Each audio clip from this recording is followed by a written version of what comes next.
All right. Welcome, fellas. I think we are live. I'm not entirely sure yet. So we will wait until we get the confirmation. Tech Protect, I think you are here. Are we? Yep, I think we're live. Let me see. Yep. All right, fellas, welcome to the show. Welcome to the greatest goddamn video game show on the internet. I know that sounds like hyperbole, but it absolutely is not. And I know this because I'm a goddamned genius. Welcome to the show. Let me bring me and Gene on the screen.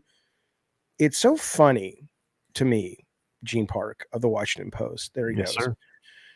I was listening back to the show we did this weekend, or over the weekend. I was listening back to our Friday show because I like to take notes and what can be better and what can be worse.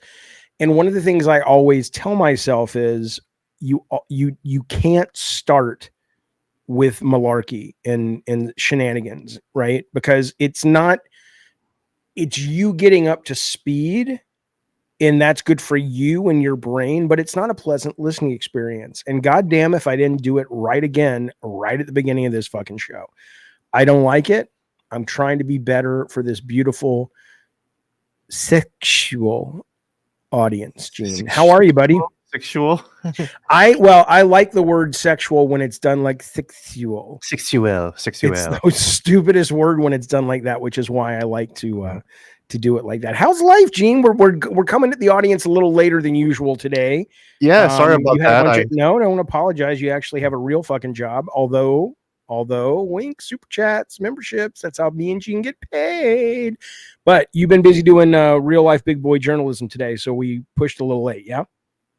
Just been real busy with a lot of work. So it's a long week, especially since been spending a lot of time with my new Xbox ROG Ally X, which we can talk about later. I've been talking. This has been my obsession for the last 2 days. I only got it on Monday, and it's Wednesday. Well, I saw that you had been tweeting a lot about. At first, it seemed like you were about to throw it out the window, right? A little bit, yeah. Because it just here's my cat right there, right behind me. Hey, baby. Just because the setup is incredible. It's just setting up a Windows machine. The funny thing though is that like Asus. Just to be clear, when you say incredible, you mean in a negative way. In the negative, yeah. It's incredible. It's ridiculous. I'll say that much. Yeah. I did get this courtesy of Asus, not Xbox. So thank you, Asus, for the product for review. The crazy thing, though, is that like this is a hand-me-down from an Asus employee. They were obviously using this, so that's why I had to spend a lot of time because they didn't clean boot this thing. So someone's employee credentials was on this thing, and I had to go in and change like admin access and like put in my own MSN accounts and everything like that, all that good stuff. So, did they have any games on there? Yes, they did. They had Black Myth Wukong and Solitaire, and those pair beautifully.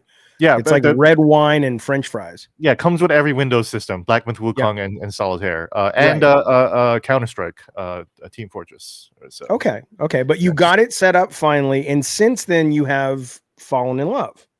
Yeah, because I'm actually playing games on the thing. Halo Infinite did not start on this thing, and I'm playing the Xbox PC version of Halo Infinite. When I try to press play, it would just crash. And so I had to go into the back end. I had to update the Microsoft Visual C++ redistributable. I had to uninstall gaming services. I had to update the Xbox app. I had to reinstall gaming services. I had to update the store itself. And then I had to restart, and then Halo Infinite worked. So it's like... See, they better be careful. These guys better be careful. Because the one complaint people have had about PC gaming forever... And I haven't always, but in the last 5, 6, 10 years, I've pushed back since Steam came onto the scene. Is like, I don't want to have to update drivers and it's too complicated and it's a pain in the ass. And what you're describing reminds me of like when I got my first like MP3 player. And I was like, okay, wait, how do I have to put the song on this? And then, you know how Sony would release their shit PC crap. And it's like, okay, put this on this. And then you transfer it with this cable. And then it goes into the player. And it's like... Be fucking careful, Microsoft, because people have outgrown that shit. It is unacceptable. I can't believe you had to put up with that. Yeah, I'm glad you brought up MP3s. You just flashed me back to the days of freaking iTunes. You know, trying to get your iPod and your iTunes to sync, or your Oh, MP3 player and your iTunes to sync or whatever. yeah. It was just crazy. But I mean, that's the kind of stuff that improved. I was going to say Korean literacy, computer literacy among my generation, because Oh, yeah. Fair. we all had to kind of you know kind of feel our way through all this and kind of untangle all this tech ourselves, versus everyone just has an iPhone and it's just like, oh, just tap tap tap and blah blah blah, and it's like they don't know anything about folders or subfolders or different drives or anything like that. So I don't know, Yeah. maybe It's Microsoft will create a new generation of tech savvy people. Well, it's really, to me, very, very interesting, because all of this stuff is swimming in the same stew, which is this idea of Microsoft saying, first, I guess it was, I don't remember, it was Matt Booty, and then I guess Satya, the CEO, reaffirmed it, where he was talking about, we're not really competing with other consoles, we're competing with TikTok, and he didn't mean specifically TikTok, although I'm sure he did to an extent, but Mhm. I think it was clear he was talking about people's time and how they consume and things like that. And it is really interesting that the games right now that are usually really successful, or had been successful when we were coming up, in terms of, like, big budget AAA, all that stuff, compared, like, I was looking at the concurrent players on Ninja Gaiden, which, again, Ninja Gaiden's on Game Pass, so Steam's not going to have it totally right, but it's still not relevant, which is their all-time peak on the day it launched was 11,000, and right now it's around 1,200, right? Wow, that's But not a lot. Yeah. no, but if you look at RV There Yet, which is the big kind of current flavor of the month multiplayer, it's, 3 guys made it about driving an RV, trying to get an RV somewhere. It's almost like Peak with an RV. Oh, that's That fun. 42,000 in game right now. Ball Pit, which is also on Game Pass, one of the best games of the year in my opinion, is at 35,000 Wow. right now. And so I definitely think, when you talk about gaming literacy and PC literacy and all that, that the generation that I think is maybe causing people like Matt Booty and Satya to talk like that is they're right. It's like the gamers who came up and were willing to put up with and solve these puzzles and, figure out how to build out a really good character in an RPG or whatever. It's not that those guys are gone, but I think, would you agree that a lot of the anger in the Twitter sphere about video games is like this we used to be the favorite kids and now we feel like we're being left behind? Yeah, totally. Sarah Bond herself talking about how exclusives are antiquated, which I don't completely agree with. But I see her point, and we talked about this last week about Minecraft and Fortnite and Roblox, Yeah. completely dominating people's time and headspace when it comes to what a video game is, versus for people our age, where it's like we like God of War, we like action Yeah. games, we like Ninja Gaiden 4. When I look at Ninja Gaiden 4, I'm like, that's a motherfucking video game. But I feel like a lot of people don't really see that. So yeah, a lot of it is change. And here's the thing: people like to make fun of old people, but it's like we act this way because we live longer than you, and we're more leveled up with our characters. I'm sorry. Yeah. Okay. Yeah. You might be able to, run up flights of stairs faster. Fine. But fuck you. I'm a level 80 wizard, bitch. Sit the fuck down. Yeah, like regardless of what our judgment is, it is objectively based on more information and experience than younger people have. Yeah. So it's like, when I do look at games, I do think that a lot of games are, and it's not everywhere. I'm not saying that gaming is terrible right now. Gaming is incredible right now. Yeah. But just the higher peaks of video games, I feel like we rarely reach those these days, honestly. Yeah, the old gamer thing, to me, I mean, I really do think, because obviously I think some stat came out this week about 50 and up gamers now. And I just think, just like there is adult contemporary music, just like there are movies for older people that do really well, I think there is going to be some kind of nice cottage industry if you can connect with those older gamers that grew up with this, that still love it, but That's right. they can't play Ninja Gaiden. I mean, in That's 10 years, Gene, I hate to say it, you ain't gonna be able to play Ninja Gaiden. probably not. Yeah, I'm still maybe. doing good right now, but Yeah. you're right that this is the first time the video games medium has gone through the cycle of having old people around. Yeah. So I think that's part of the growing pains of why we sound terrible and so screechy about things, but also why younger folks sound terrible too is because we just the medium hasn't gone through it yet. This is we're kind of going through it again, like literal growing pains. Yeah. What I will say is really cool, though, Gene Park of the Washington Post, Democracy Dies in the Dark, is the fact that I contractually have to say that 6 times on a live stream, is that older people are not growing out of games. Like, it seemed that would have been the fear when I was coming up making games. A lot of people were like, yeah, you can talk about stories and graphics, but they're still kind of for kids, right? Like, I don't think so, but I don't know. And now it's kind of cool to see that it's just like, no, it's what people do. I love that little, if we can celebrate something and be positive about something, it seems people don't grow out of video games once they discover them. No, I never thought. When I was playing video games, even as a kid, I was like, I'm never gonna grow out of this. Like this is great. This is incredible. This is what I want. This is what I want to do forever. Let me ask you, audience. Do you think as you get older, you will continue to play games? And do you think that if the game industry continues to change and they do become games like Peak and Among Us and whatnot, and the only way to get your fix of quote traditional games like we're talking about is at a lower budget of production, so the graphics will be just kind of like good enough, but they're not going to blow your mind?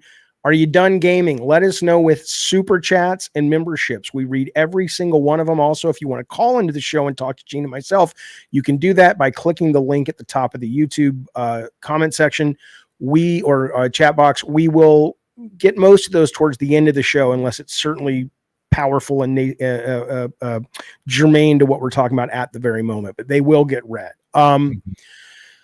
So speaking of people who are getting older in gaming, at least somebody who works at the White House games, because I saw Alyssa Mercante, who I think we're going to have on the show relatively soon. Hopefully.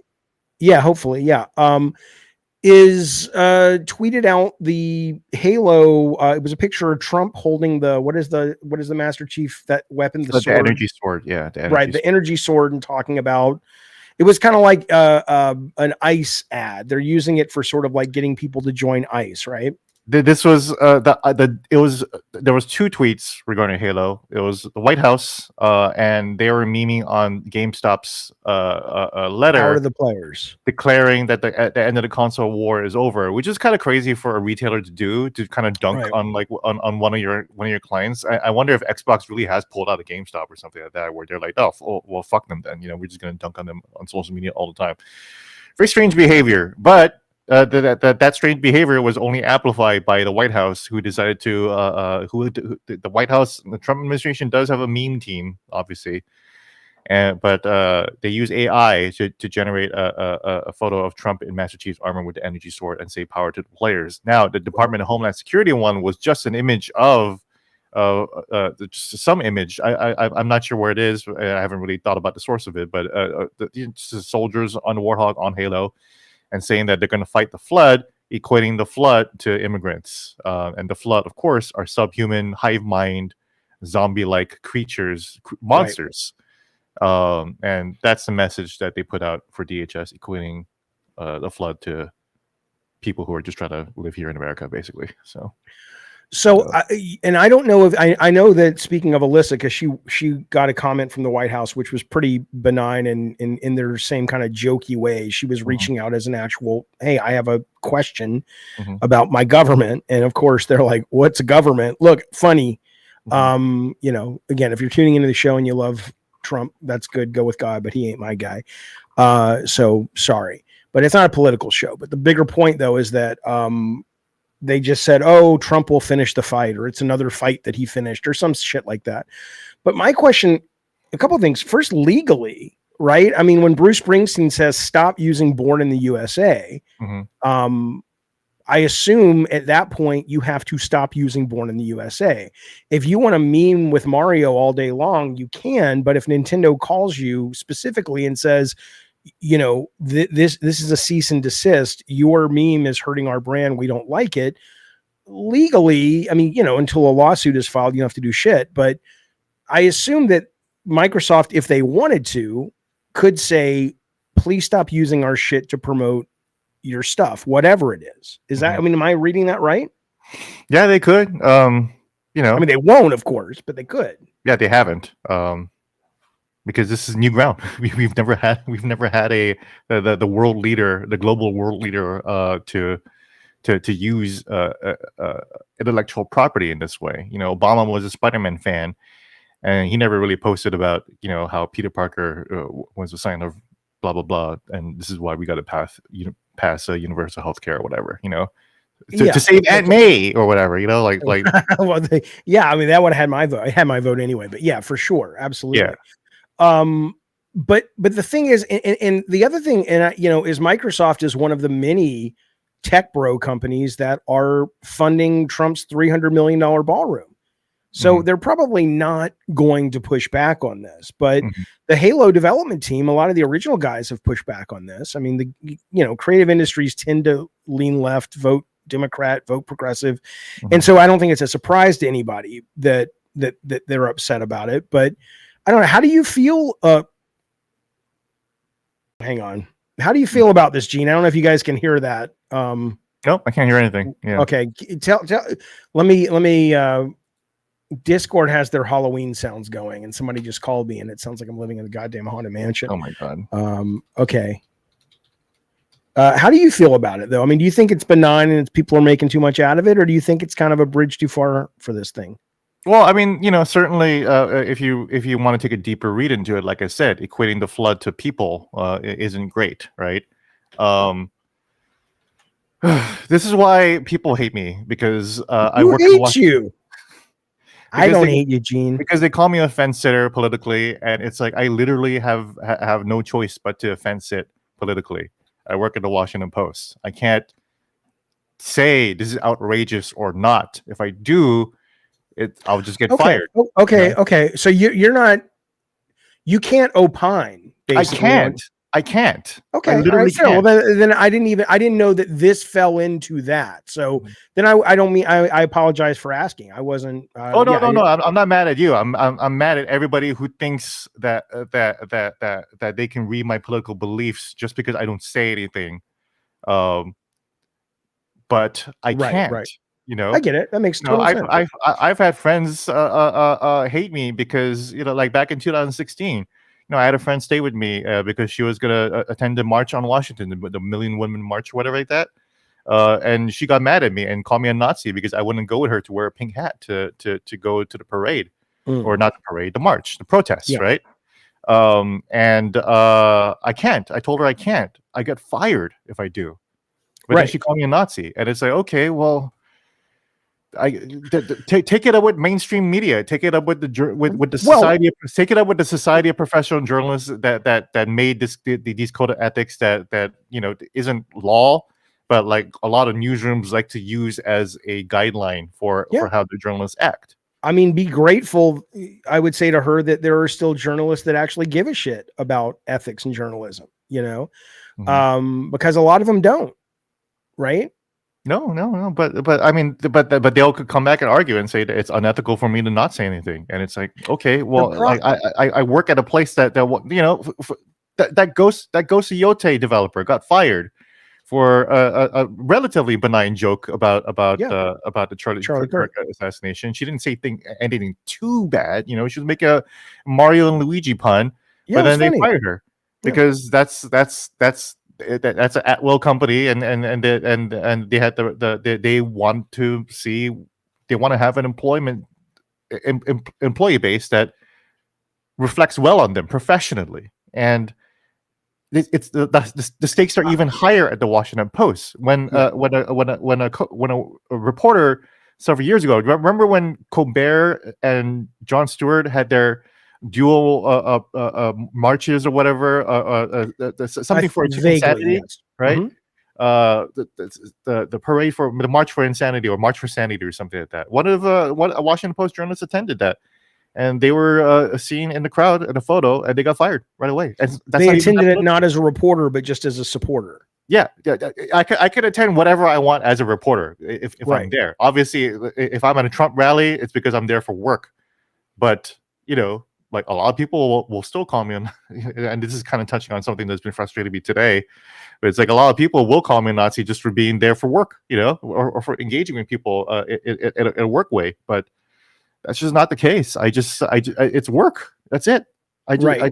Well, I have a couple of things to say about that and ask about that.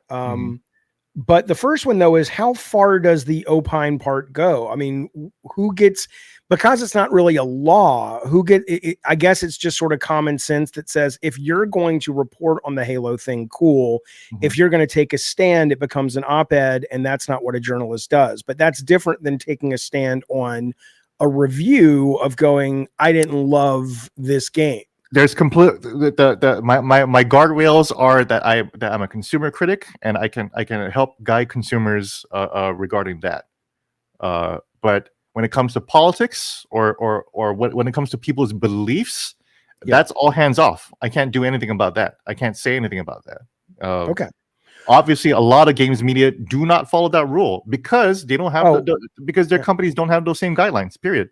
Well, and because they weren't actually trained journalists. I mean, that's, come on. Some of them might be, but some of them, but most of them are not actually journalists. Greg Miller went to journalism school. Yeah, but I don't think he presents himself as a journalist anymore. No, he certainly doesn't. He takes ad money and willingly does so from the companies that he covers. I'm not. This is not a slander against Greg Miller. No, I mean he presents as that though. He doesn't tell anyone he's anything but that. No, he's an entertainer. He's an entertainer. He's an influencer. He's a creator. That's kind of like the world we live in. But I can't operate in that same length, and I just can't, and that's just what I've been.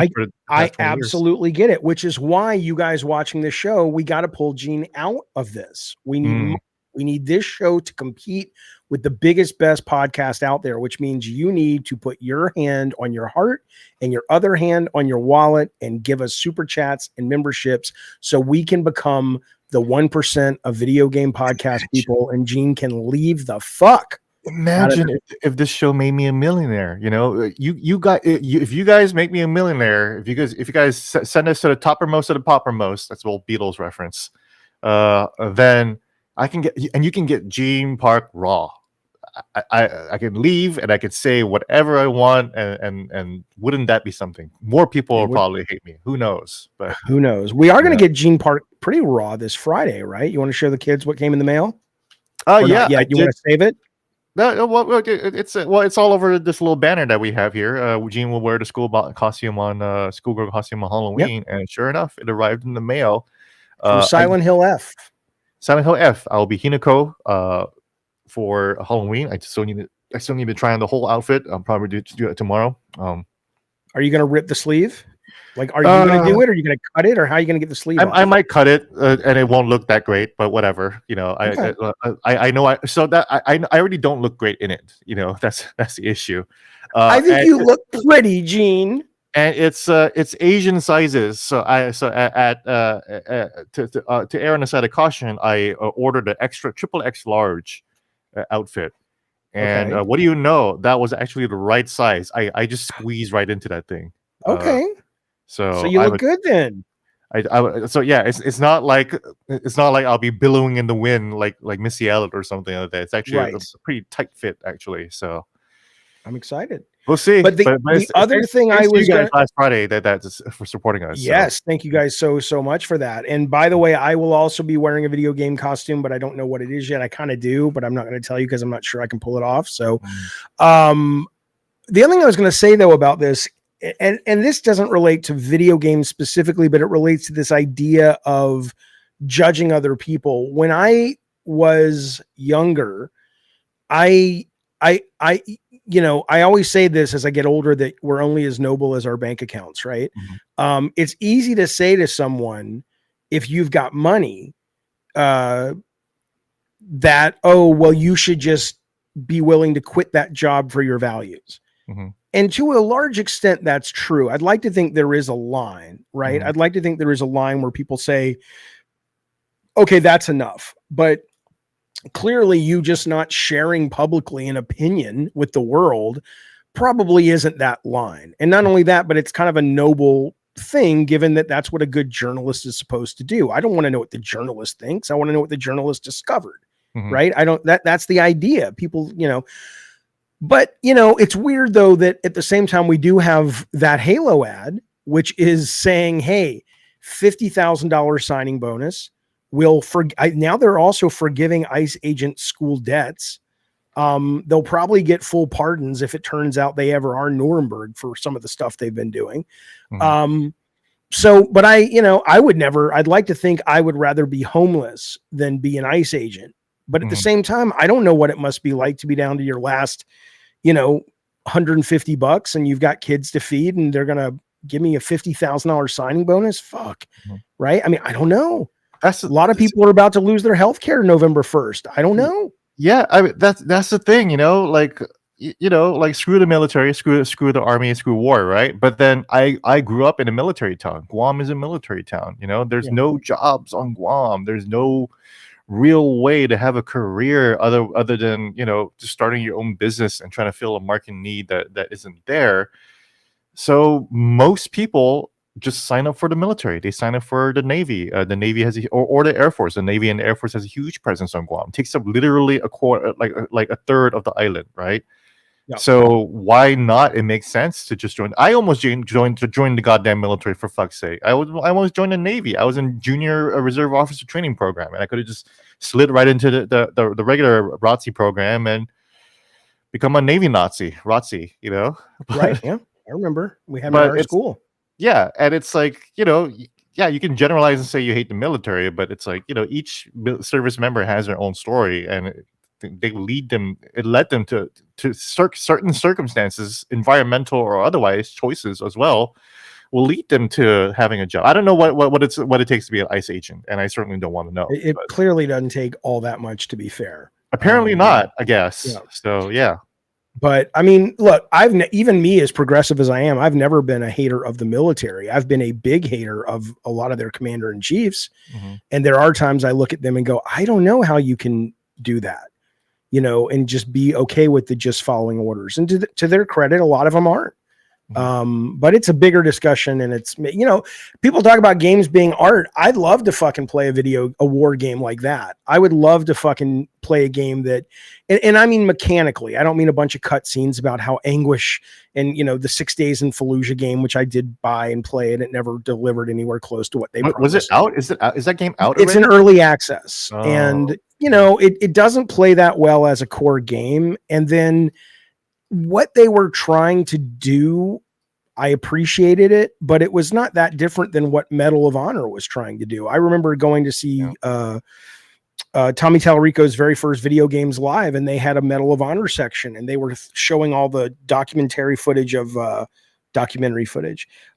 the veterans talking about the great generation and playing music, and it was all swelling and patriotic and stuff. And I'm like, okay, but this is a game where you can pick up a frying pan and knock out the Nazi leadership with the frying pan in a kitchen.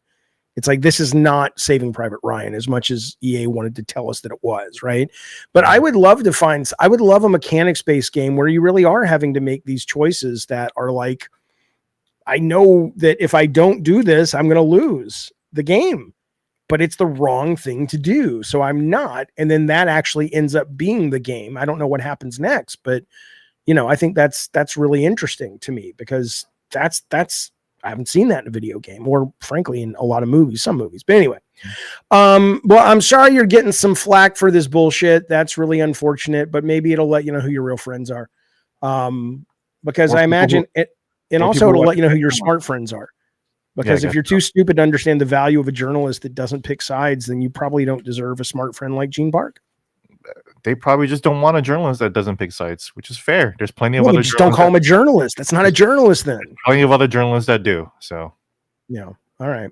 Yeah. Well, one more military soldier story about soldiers, but this one has more to do with gamers. And I'm like, what did you guys expect? I don't know if you saw this, but EA with Battlefield put out some hints of some of their upcoming skins. Right. Mm-hmm. Let me put this on screen if I can. Mm-hmm. And you know, I love Call of Duty. I'm a big fan of the multiplayer, and I buy skins. I don't buy a lot of them, but I buy some of them. And I was pretty excited when they started doing the wacky skins and shit, because I don't play Call of Duty and have like a weekend warrior fantasy, right? That's me. I mean, I can still enjoy the game without worrying about, but that's Beavis. Why would Beavis be in Afghanistan? It's like, sure. Right. But so Battlefield was like, we're not going to do that. And we're going to, and you know, the fans loved it when they had the betas out. And I was thinking the whole time, I'm like, okay, guys, so much money gets made off these skins and these cosmetics. You're telling me you are going to just constantly be putting out these very realistic uniforms that most people won't be able to tell the difference between. And you think you can build a downloadable content business on that? Mm-hmm. I didn't believe it. And unfortunately, it affected some Call of Duty stuff. There were going to be some skins that transferred from 7 to 6 or 6 to 7.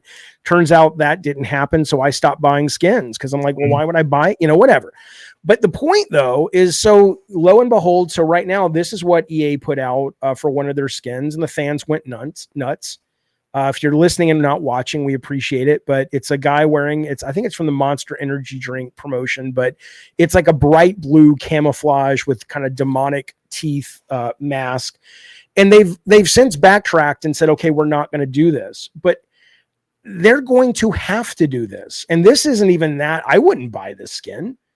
I wouldn't. I mean, maybe as a freebie for a Monster Energy drink, I was going to drink anyway. But I none of the skins that they showed for the pre-order would be anything anybody would buy. Mm-hmm. So I don't know if you have any thoughts on this. Just at a business level, I think it's really interesting to me, which is, they're trying to build this. On one hand, they're trying to plant a flag and say, we're not a simulation like Arma, but we are going to give you that more grounded military fantasy that Call of Duty's been neglecting. But I don't know if you can do that at these budgets. I mean, what is your take on this? Yeah, so I'm glad you brought up the whole diversity of the skins, right? If they're all just realistic soldier guys, because that's exactly the same problem that afflicted Halo Infinite. Yes, that's right. Because when you're trying to buy skins, and they charge so much for skins in Halo Infinite, and when you look at them, they're just all robot armor guys. They really seem to be obsessed with staying in the lore and not going too far, right? Yeah, and that's fine. As a Halo lore nut, I would love to be able to just have that. But you do encounter the problem. No one's really going to buy these. That's kind of my issue. Is that I already got the armor I wanted, so I'm just never going to buy anything ever again in Halo Infinite, because I this is my look. This is it. It's complete. Versus Fortnite, which has got me a couple of times, even though I've told myself that I'm not going to buy any more Fortnite skins, and I'm good about that. It's been like 2 years since I bought a Fortnite skin.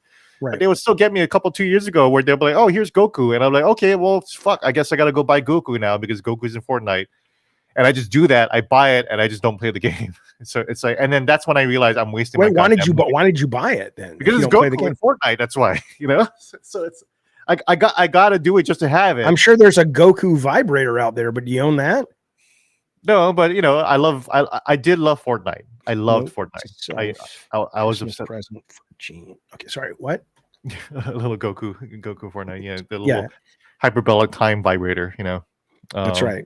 Is he the one that goes Super Saiyan? Yes, he is. There's a setting. That's a setting on the. You haven't seen Dragon Ball? Mm-mm. That's interesting. I'm aware. I have an awareness of what it is, but I've never really watched it. It's worth watching. Oh my god, it's classic. If you're gonna go to Dragon Ball brand new today, what do you start with? Because I don't want to go back to like the fucking earliest, do I? Because that's Sure. antiquated. Yeah. So there's Dragon Ball. It starts with Dragon Ball with Goku as a child, and then so Okay. Dragon Ball Z is the major one. That's the one that we all grew that as a kid. I grew up with in the '90s, where they put that on Toonami. Dragon Ball Z is Goku as an adult. He has a son, but he is learning how to become like the best fighter, and he hasn't gone Super Saiyan yet. So that's Okay. So if you start with want- Dragon Ball Z. I'll watch a Dragon- few of those. Dragon Ball Z. Start with that. I think you're going to be riveted from episode 1 right away, Okay. because it was such a different type of show. It was a serial show before, because back then cartoons were just like, well, next time, blah blah blah, and then like it would just be completely disconnected episodes. Yeah. But Dragon Ball was just an epic saga. It was like, okay, It was like soap opera, right? it's soap opera. It's just like your streaming shows of today, like House of Cards started, Succession, Severance, all that stuff. Dragon Ball was doing it like decades before anyone. And anime in general was doing that as well. But Dragon Ball is just a seminal. And you, as the creator of Kratos, it would behoove you, because a lot of the schoolyard arguments about who's stronger does often revolve around whether Kratos or Goku would win. And that one would be kind of a difficult thing for me to judge, actually, because I always say that Kratos is not that strong because he dies in every game. I mean, he's just getting clapped every game. And there's always a weakness to him that he has to overcome, right? But the problem is that okay, but that's I mean, sure, but that's I mean, that's the nature of the medium, though, right? That's like when people say you can never make a Superman game because he's too strong, and I'm like, it's a fucking video game. Have enemies that Lex Luthor makes brass knuckles made of kryptonite. Can we get on with the fucking game? You know? So I mean, yeah, they got to be weak in a game, otherwise, what do you know? It's just always going to be an easy mode for everybody. Yeah, well, I mean, he's still written to be weak. Versus Goku, not Goku, versus a game like Asura's Wrath. There's a game called Asura's Wrath, and that character doesn't lose, really. That character just destroys. And you play that character. You play that character, and you just overwhelmingly dominate. Well, not overwhelmingly; it's a hard fight, but then you win over overwhelming odds. Bayonetta is another character who basically doesn't lose and just punches God in the face. Dante, okay, so she doesn't lose in the cutscenes, but she loses as a player character. Of course. But okay, I understand in the story, but Kratos is always dying in the cutscenes. It's always a plot that he dies. He has to lose somehow, and he dies. I'm trying to recall. I don't think he loses a fight every time he dies. Sometimes he just goes into Hades himself. But yeah. Regardless, Goku also dies a lot in Dragon Ball history. So I actually think that they'd be fairly equal, interestingly enough. All right. I will watch a few Z's, but it does remind me back to what the Microsoft executives have been saying about people are competing with time. I'm amazed at the number of movies and games and TV shows I miss now that are right up my alley. The fact that I haven't seen Thunderbolts yet, the fact that I haven't seen the second season of Wednesday.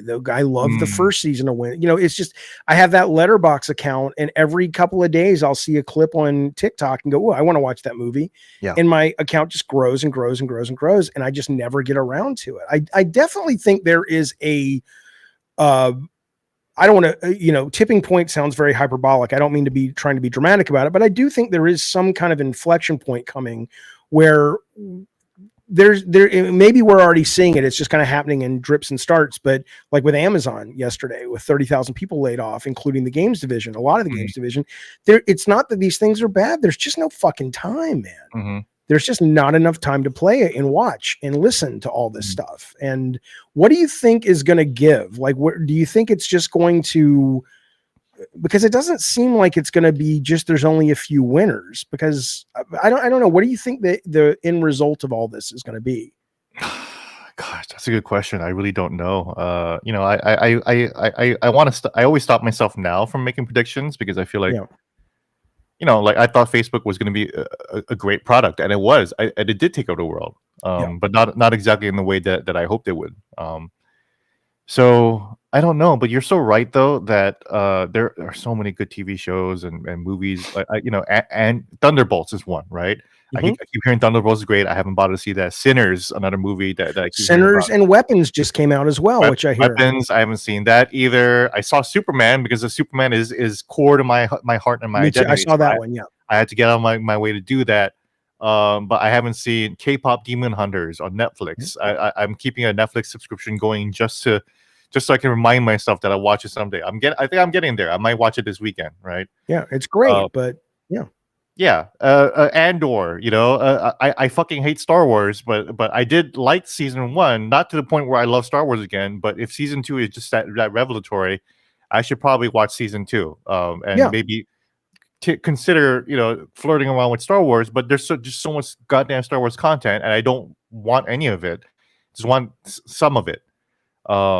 So it's just way too flooded right now, and I don't know where we go from here. It's I mean, maybe the TikTok thing is kind of a bit more salient than just being about time, because I will watch TikTok, I will watch shorts, I will watch stuff on YouTube because it's bite sized, and I would I guess no matter what you say, your actions reflect who you are, and I guess I would rather, instead of sitting and watching a 2-hour movie that I hear is great, I got to get invested in it, and maybe I'm not going to like it, and it's like, oh fuck it, I'll scroll through, and the algorithm will just kind of give me things that press the same brain chemical buttons anyway. I mean, maybe that's where we're headed. We're just headed for the pill, right? All the entertainment exists, and a good book exists, and all this shit exists to give you a release of a certain kind of chemicals that really bring you joy, and you can intellectualize it all day long, but that's pretty much what it is. And so maybe it's just like, what, take the pill. Just take the pill. It's terrible, but maybe not so much. I don't know. I don't know, Gene. That's how they control us, man. I guess. What about this though? What about the Remedy CEO that steps down? I have two thoughts on this. Remedy CEO steps down following their Firebreak sales flop. Their first multimedia product was technically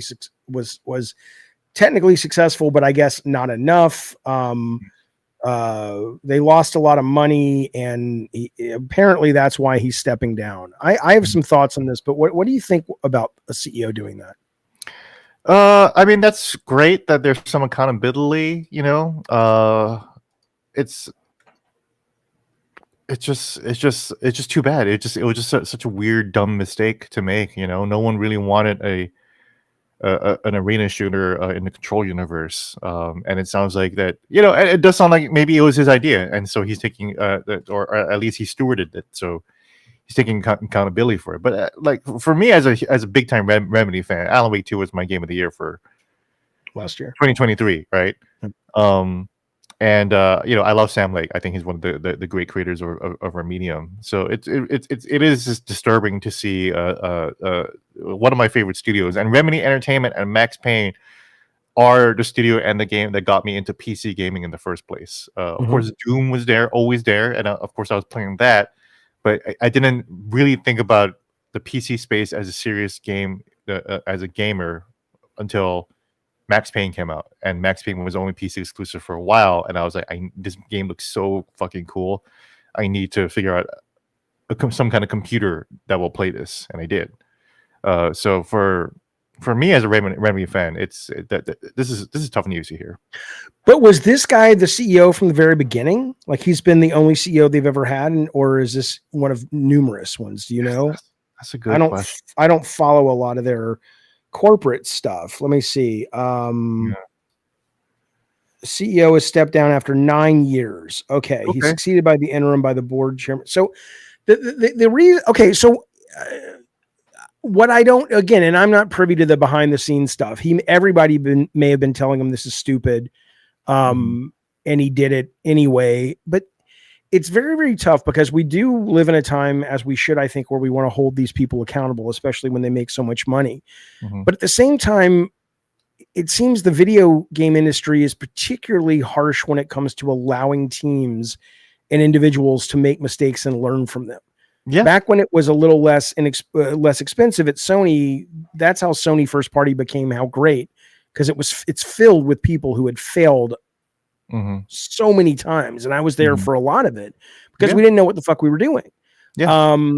You know, I would forgive a CEO who's like, look, fellas, these games are great, but we have to be in this space because otherwise we're not going to be able to afford to keep making these single player things. I But agree. Yeah. yeah, so I don't know. I mean, I like that there's accountability, but I also go, you know, I look at Bloober Team. Bloober Team has finally got their shit together, and they've made 2 really good games. One great, one good game with Chronos. I don't think it's as good as Silent Hill in a row, but that took a lot of fucking lukewarm games like the Blair Failures. Witch Yeah. Project You're right. Layers of Fear 2. And You're right. That's one thing about Bloober that I actually don't appreciate. I'm glad you said that because like I have been I used to hate Bloober. I hated the medium. I hated the game. Yeah. And Silent Hill 2 remake was good. I don't consider it great, but it was good. They traced around the lines well enough, Right. And they made some changes that I didn't really agree with, and then they made some changes that I did agree with. So it's like, okay, it kind of evens out. It's an interesting project. Chronos, I think, is much better. I'm actually the complete opposite of you. I wouldn't call it great, but I think it's a much better, unique product. But that said, that finally some good games out of the studio that has failed me and has been failures. Yeah. You're right. That it really sucks. And you can see the lessons learned, and you can see the stuff they're building on. Exactly. So that's one of the best parts of Chronos is that instant shifting that they got from the medium of when you're walking around and it goes from like a nightmare world to a different nightmare world and then back, and you're like, what the fuck? The past or whatever like that. Yeah. You know, that probably existed because they built the medium first, which was their core mechanic. So I don't know. I like the accountability, Gene Park, but I don't know. I agree. I completely agree with you. I join you in the lament that we are in an industry that is so unforgiving that one mistake, I make fun of Concord all the time, right? I think Concord was a bad product. I think yesterday was its 1-year anniversary, by the way. Oh my God. If there was a gun placed in the back of your head, would you be able to name one Concord character? Or are you dead? I could describe what they looked like, but I don't know their names. Itzy is my character. That's the one character. She's the really skinny girl with the Uzi, and she's got like the off shoulder top or whatever that. She looked ugly. She was terrible looking. Yeah, they all were terrible looking. They all look terrible. She looked terrible too, but I liked playing as her. So she was my main. But the problem was that Concord didn't encourage mains. Concord always the main game mode of Concord was that it forced you to play other characters, which is annoying, right? Yeah, I remember that. I mean, there were some interesting things about it, but yeah, no, I mean that and I was stunned they shut that team down. Like that's what I'm saying. I feel like they did a huge mistake. It was a bad product. I don't really agree with shutting them down. It fucking figure something out with them. I don't know, but it was a well-made game. You may not like design aspects, and most of us didn't like the IP, but it's gold to have a team. A lot of these guys had worked on Apex and worked on, I think, some of the Halo guys, to be able to make a more than competent technical service-based shooter. Sure. Okay, so they failed once. Dust yourself off, try something else with a different director or with more marketing oversight or something. Smaller scale too. Don't try to be the Star Wars of video games or whatever that they were kind of trying to do. Yeah. Don't have a live motion capture cutscenes as your main draw from week to week as a live service, and that's it. Yeah. That was clearly they wanted something very different. There was somebody on the team should have put their foot down, or at Sony, and said, I don't care if you want to make Star Wars. Yeah. If this is a hit, you can make Star Wars later. You can make a movie with PlayStation Productions, but we make games here. That's our bread and butter. This is why I always push back that it's a well-made game, because yes, technically, and you're correct that technically it was. The controls are smooth, the animations are beautiful. Whoever worked in the animations, obviously the design sucks, but the animations were on point. The reloading animations, everything like that. Yeah. But to me, that's like saying that you knew how to write a book well. You had the right syntax and grammar as a writer, as opposed to you actually writing something compelling or interesting or engaging. The game, I don't think that works. Actually, I think it's more like saying because with you, I blame and the pages work too. That's the right. thing. I blame the author of Concord, just like I would blame the author of a bad published novel. But I may not blame the people who bound the book, did the printing, That's exactly what I'm saying. Right. That's exactly what I'm saying. And if saying. you're Sony, you look at the people who did the technical part. I don't mean just coding, but the putting it all together and the producers or whatever that did well and go, okay, this is a great team. Look, the game that Sony Santa Monica made before God of War was Connecticut. And I was like, this is going to die on the vine. And lo and behold, it did. Because it was badly creatively led.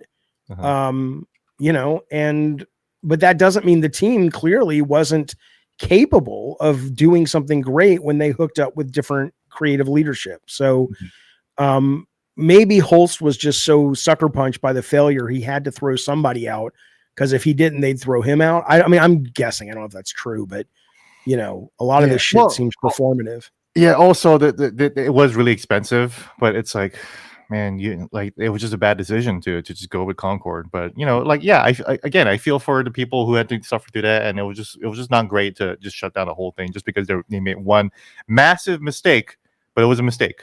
You know, all the same. That's like, see, and I know I glaze Nintendo all the time, but like that's where Nintendo comes in, where it's like, you know, I'm forgetting his name, but he was the director of Metroid. We're bringing back Metroid again, right? But it's like he directed some of the early 2000 Metroids that sold poorly, terribly. They were critically poorly received, and they didn't sell well at all. And what did they reward him? 2 years ago, they gave him his dream project, which was what? To update the Famicom Detective Club visual novel series. Okay. A dead IP, and he always wanted to revive it, and he did. And so he's not being punished. He's not being shut down. They're like, okay, well, why don't you do something that you actually want to do now instead? Yeah, and to be fair, they also are, you know, they're just smarter when it comes to the business that they're in, when it comes to the products. I mean, they make games first. I love the story of how Splatoon started. Yeah. Like the Splatoon conceptual IP is moronic. It's these girls that turn into, it's dumb. What a stupid IP, right? But fundamentally, it doesn't matter, because what they started with was who can paint the environment more. And hey, we need to have something that lets you travel fast. Let's let you sink into it and go, oh, and then the IP came. And you know, they started with the gameplay concept as opposed to like, oh, well, we're going to have all these diverse characters and stuff like that. It's like, this is a video game. You need, if you're going to be a playable video game, you need to have that concept first. Again, goes back to why I think Concord is not a well-made product.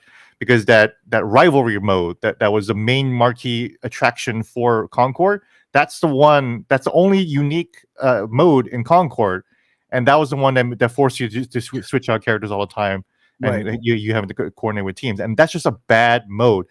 I would say it's better to say the game wasn't well designed, but it was well made. Well made, but not well designed. Yeah, that's why I'm saying that it's not a good game, because it would. And that's why you need these fucking producers. Sony used to have these amazing creative producers that would have said, because to me I would call that like design porn, right? Where it's like designers get a bee in their bonnet for they wanted, you know, I did it with Twisted Metal 2012. I had this really great mode called Nuke Mode, and it was a really good mode, but no one sat me down to go, as interesting as this is, the percentage of people that are going to learn to play this and play this well, it's not worth all the effort you're putting in. Better to have more levels, more cars, and make sure the goddamn thing works when you launch it. But by that point, there was just nobody that could tell me no, because I had made God of War and Alan had left, and nobody knew that lesson. They didn't know to tell me, you know, because I didn't know it. And it wasn't like I had producers in my ear going, dude, this mode's too complicated. But there would have been a time where Becker probably would have sat us down and said, look, man, I'm just, you know, so, I mean, it's a real, you got to put the gameplay first. You just fucking have to. And otherwise you get fucked. You get totally fucked. Yeah. It's tough. I'm glad I'm out of that. Go ahead. No, there's a story about how Nintendo, you know, when they make a new Mario game, they spend a year just working on how Mario moves first. Before Astrobot did that, by the way, right? My understanding is, I had issues with Astrobot, but I love the fact that every level they built was built around a mechanic first. It's like, oh, this is fun to do with the controller and with Astrobot. Let's make a level on that. Perfect. fucking perfect. The last thing I want to bring up that was sort of in the news was, I don't know if it was the anniversary or something, but somebody who worked on Guardians of the Galaxy, the game, tweeted out that, it's, I don't know if it was an anniversary or something, but it was in the news very, very briefly. But this really stood out to me, though, because it really does go to show, again, maybe the subtext of the show today is no time. Like this game, most people who played it, and I played it, would say this was a really good game. Yes. It doesn't have to be the best game ever made, but it was one of the best superhero games and one of the best licensed games made. And it had a lot, and I hated the trailers. I thought it looked stupid and it was marketed terribly. Totally. Yeah. But it, this is kind of a Sony Naughty Dog or Sony Santa Monica game. I mean, you walk around as Peter Quill as a teenager or a 10-year-old having a birthday party, and you get to see his room and you get to have his relationship with his mom. And it's like, this mom is like and a everything. real, yeah. It's like a real fucking narrative based single player action adventure game. And unfortunately, unlike movies, because I heard Jeff Bridges talking about Tron Ares and going, people are like, oh, it failed. And he's like, I don't care. He's like, opening box office means nothing. It might mean something to the companies, but he's like, there's plenty of movies that open and then become these cult hits down the road, or big hits down the road. Games haven't really been able to do that, unfortunately. I don't know why that is, but I look at something like this, and unlike a movie, like, I'm not suggesting people run out and see Tron Ares. I haven't seen it. I hear it's fine. But it's possible that that's a movie that people could discover in 5 years and it becomes a thing. No one's ever going to discover this besides just a couple of vocal minorities on the internet. I don't know what that says about the medium. I really don't. I don't know if that says something about time to play these things that just takes too long. I don't know if it says something about, we're so beholden to the graphics or something that it just can't afford to. 5 years later, it's just too antiquated. I mean, are there games that you can think of? Like, I saw somebody playing Dead Space 3 today on Twitter and going, let's give this another shot, because it's gotten a bad reputation. But apparently that and Resident Evil 5 are not as bad as sort of conventional wisdom would say. Can you think of any games that have kind of shat the bed publicly, but then eventually got rediscovered and became a thing? Oh, that's a good question.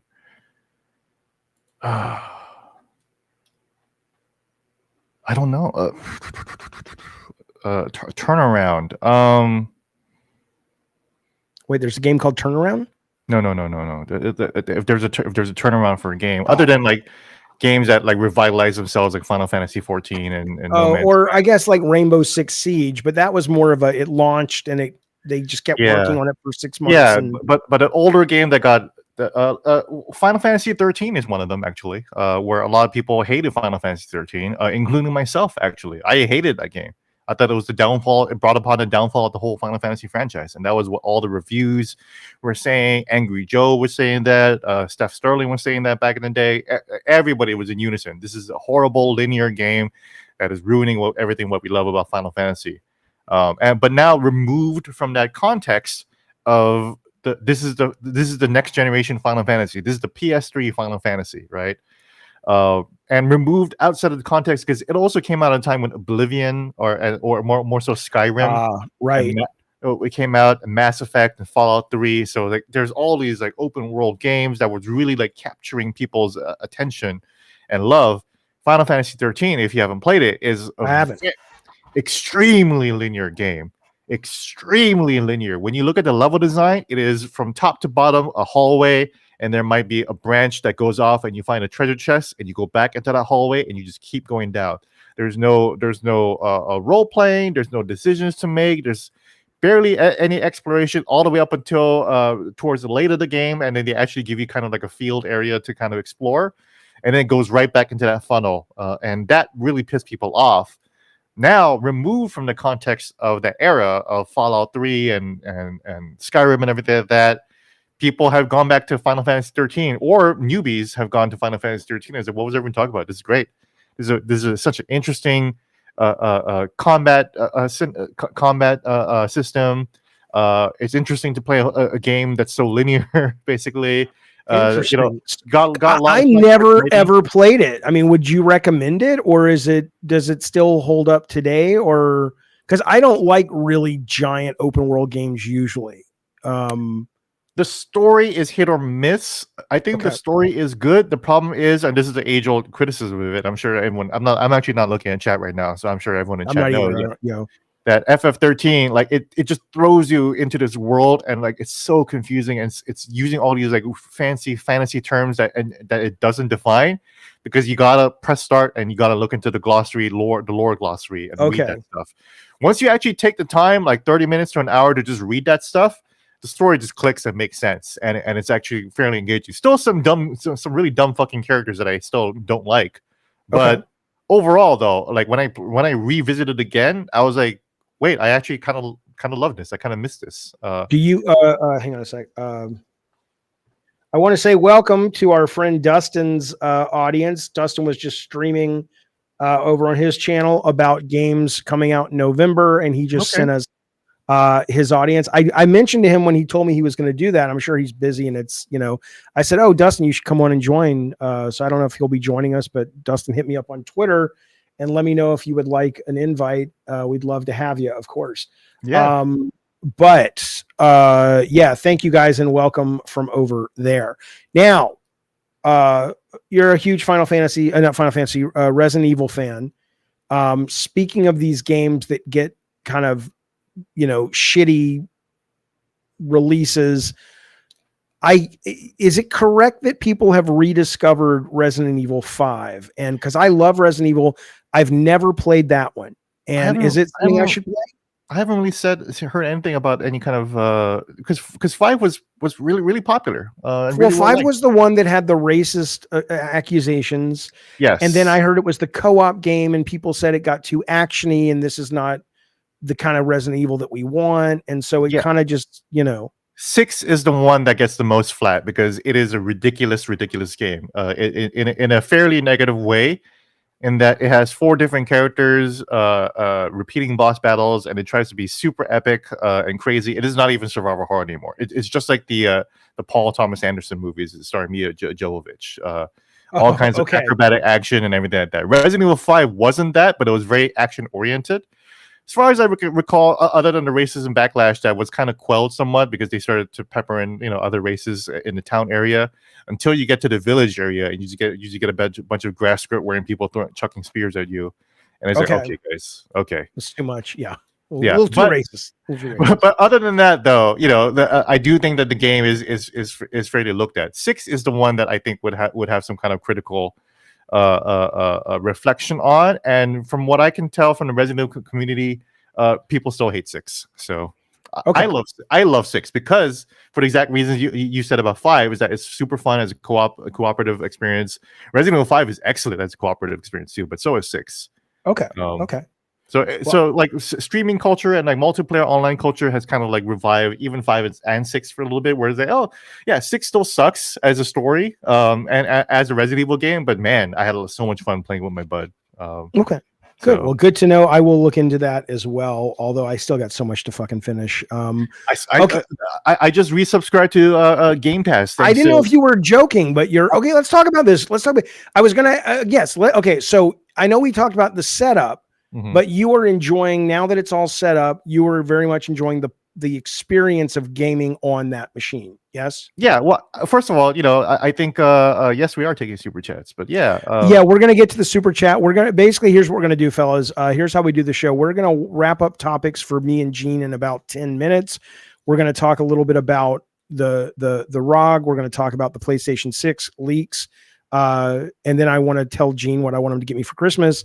And then we're going to read the super chats that you guys have been sending. We'd love to have more. Keep them rolling in. I just got an email from Dustin, who it sounds like he might be jumping on with us in a second. And of course, if you want to jump on and call in, the link is at the top of the YouTube chat box. Mm-hmm. Click it. You can come on with or without camera and talk to me and Gene and maybe Dustin. So, okay, sorry. You are enjoying playing, yes? Yeah, I figured it'd be a fun experiment to just really just live the Xbox experience as they want us to right now. So that's why Yeah. I figured, $30, and so now I can finally play Keepers because I could just play it there. Yeah. Yeah. But now that I've installed everything and debloated stuff, I might actually have to reboot the whole thing because again, this was an Asus employees thing, and I think it's probably better to just clean up this whole thing. Yeah. So I might have to do that. But for now, I just want to play some fucking games on this thing, right? So what have you been playing on it, and what was the experience like? here's the thing. I've always wanted to play Dragon's Dogma 2 on PC. I love Dragon's Dogma 1, and I love the second one. Yeah.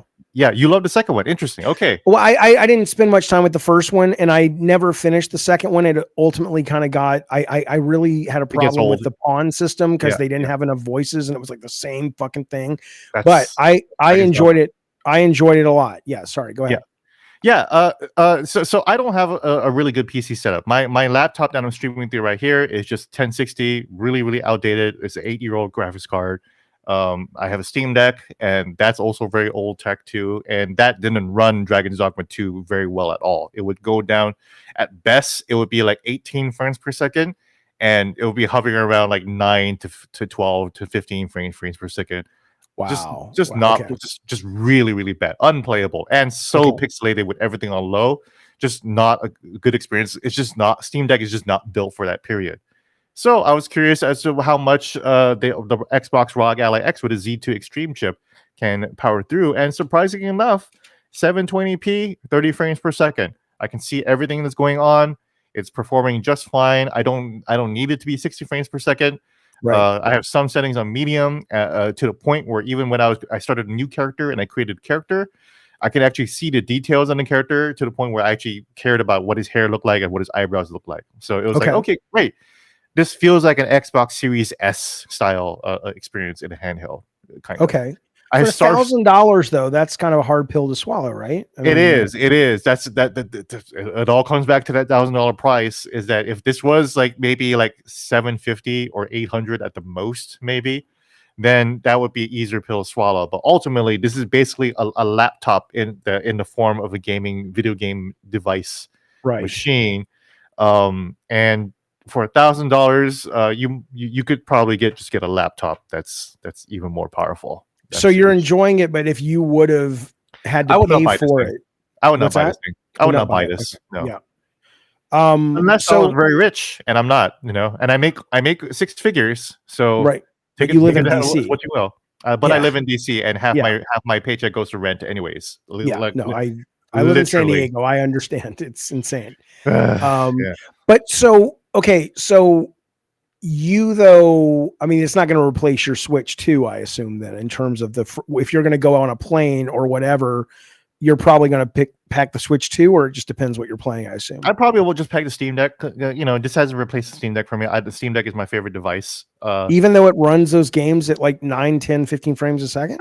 I won't play them. I'm not playing Dragon's Dogma 2 on the Steam Deck. I'll play Hollow Knight Silksong. I'll play all my emulated games. I'm thinking about just converting my Steam Deck purely into an emulation machine and just like indie games, whatever that, playing stuff like Keepers or whatever, Got it. And then the ROG Ally will just be a little bit more heavy duty. You can pretty much play every AAA game out there, pretty much. So are you going to write a review on it for the post? That's why they send it to you?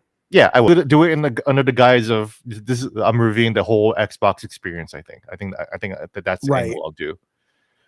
Yeah. I mean, I know a lot of people like to shit on it and whatever, teach their own, but I have been so pleased with Game Pass the last 6 months. I mean, I saw your fucking thumbnail. I love Game Pass still, I do. I mean, there's, what do we get? We got Ninja Gaiden. We just got Outer Worlds 2 today. We got Keeper. We got Ball Pit, which is going to be one of the biggest, going to be nominated on Game Pass too. I can play that. Yes, it's delightful, man. It's and Blueprints is on too. So it's like, hey, like Game Pass Expedition 33. I mean, my favorite game, right? So it's like, it's I can use Game Pass for now. Game Pass is a horrible idea to have as a perpetual subscription. At least for me, because I just don't play games like that. But if I want to dip in and out, $30 a month is still a good deal. It's just not a good deal for an extended subscription. So the PS6 kind of I mean, it's, leaks are leaks. Who knows what's real? Nothing's been confirmed, but it already had been, and it's looking by today's leaks pointing to the fact that we're looking at it's going to be a dockable thing too, just like the Switch. I assume whatever you can't confirm, but I don't know anything. Yeah, okay, but I assume that's what everybody expects and stuff. Mhm. I mean, I don't know if what do you think about that? Are you down with that? I mean, do you care either way as long as the games are good? What do you care, like, that it docks or not? I mean, it's nice you can take it on the go, I guess. I like it because have I told you why I like handheld game devices so much? Yeah, because you grew up without With batteries, or only on Guam there was just without batteries or electricity, something. yeah. So my NES or my Super Nintendo just wouldn't work. Period. So the only thing I had was the Game Boy or the Game Boy Advance or the Game Gear.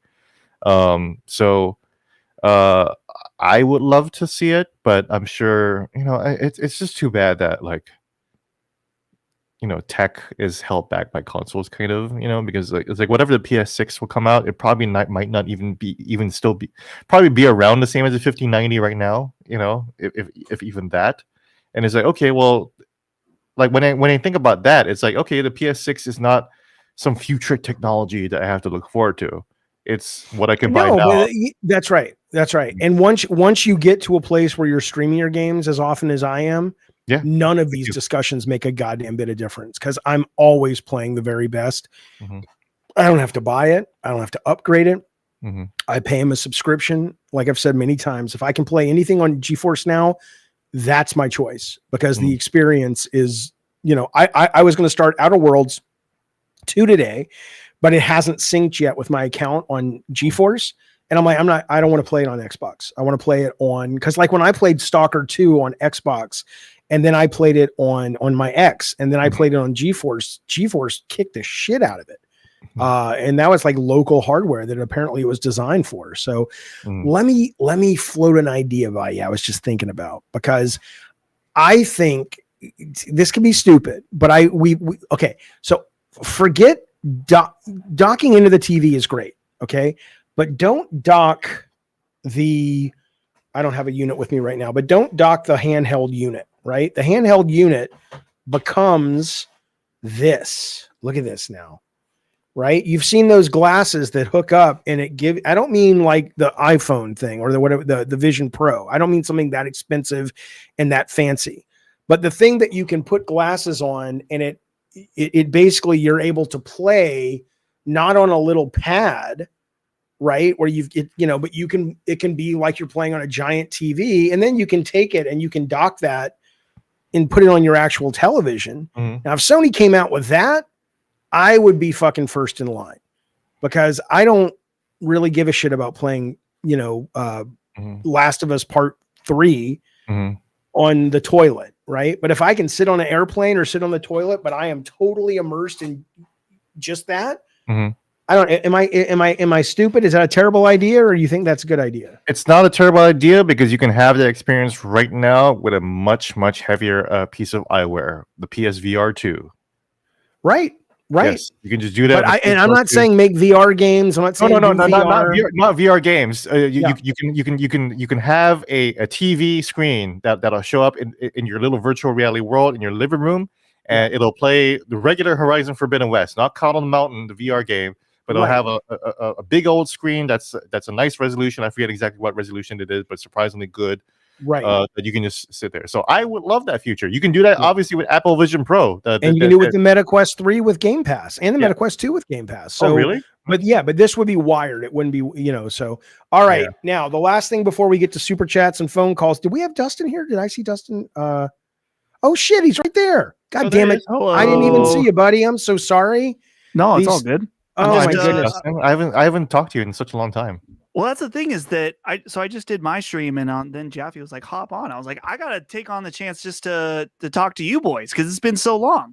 Yeah. Well, I saw you guys put that new Last Stand Media manifesto up and we can't, no Jews, agnostics, and no Asian people. And I get it. Right.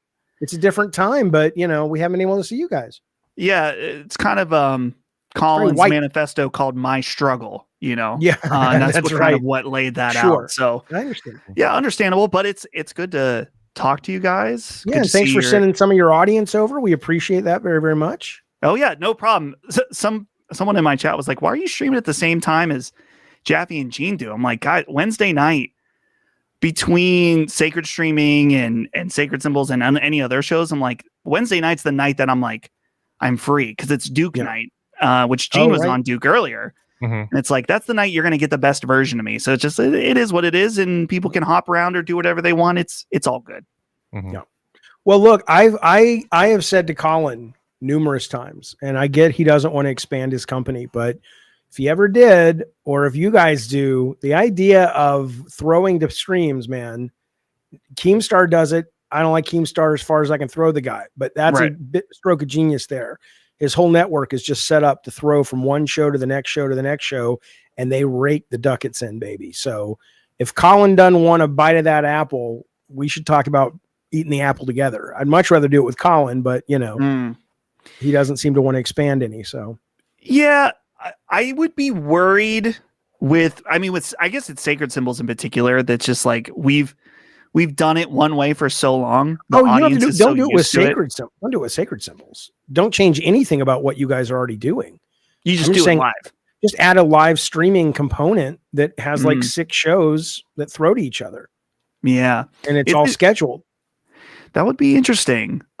Dude, it's funny. I mean, I love our audience, but they are resistant to any change, probably for good reason. I mean, we have probably one of the most consistent networks in general. Yeah, I'm not proposing you change a that thing. way. I'm not saying you change a thing. I'm saying it's an additive, not a shift. Anyway, whatever. Welcome. The loyalty is a big strength of Last Stand Media, but yeah, like loyalty versus change. I mean, that's what Nintendo is adverse to change. They still haven't made a goddamn Pokemon MMO.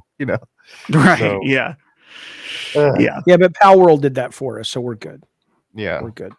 So I was gonna before we get to some super chats and calls, I was just gonna remind Gene, because I know he's very worried about what to buy me for Christmas, and so I just want to put it up on the screen. The Goonies 30th anniversary Lego is, I don't know if you guys have seen this. This thing is amazing. It's got like it comes with all the characters, and then it's got the front of the ship as the ship, but then it flips around and it's got all the compartments and shit.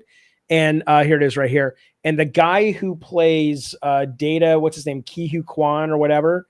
That guy did a whole video about it, showing all the cool little compartments and everything.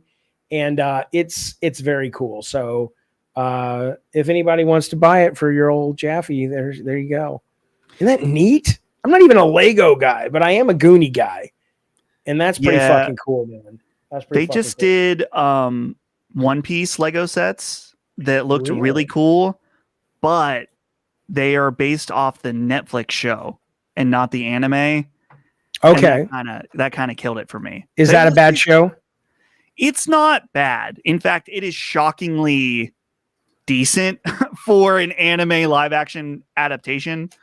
But I'm like you, Jaffe. I'm not a Lego guy. So it's like I did the Super Mario World Lego set. Holly got it for me for my birthday. The one that has Mario on Yoshi. Yeah, you turn the crank. His legs. Yeah, it's pretty cool. It's pretty nice. Good.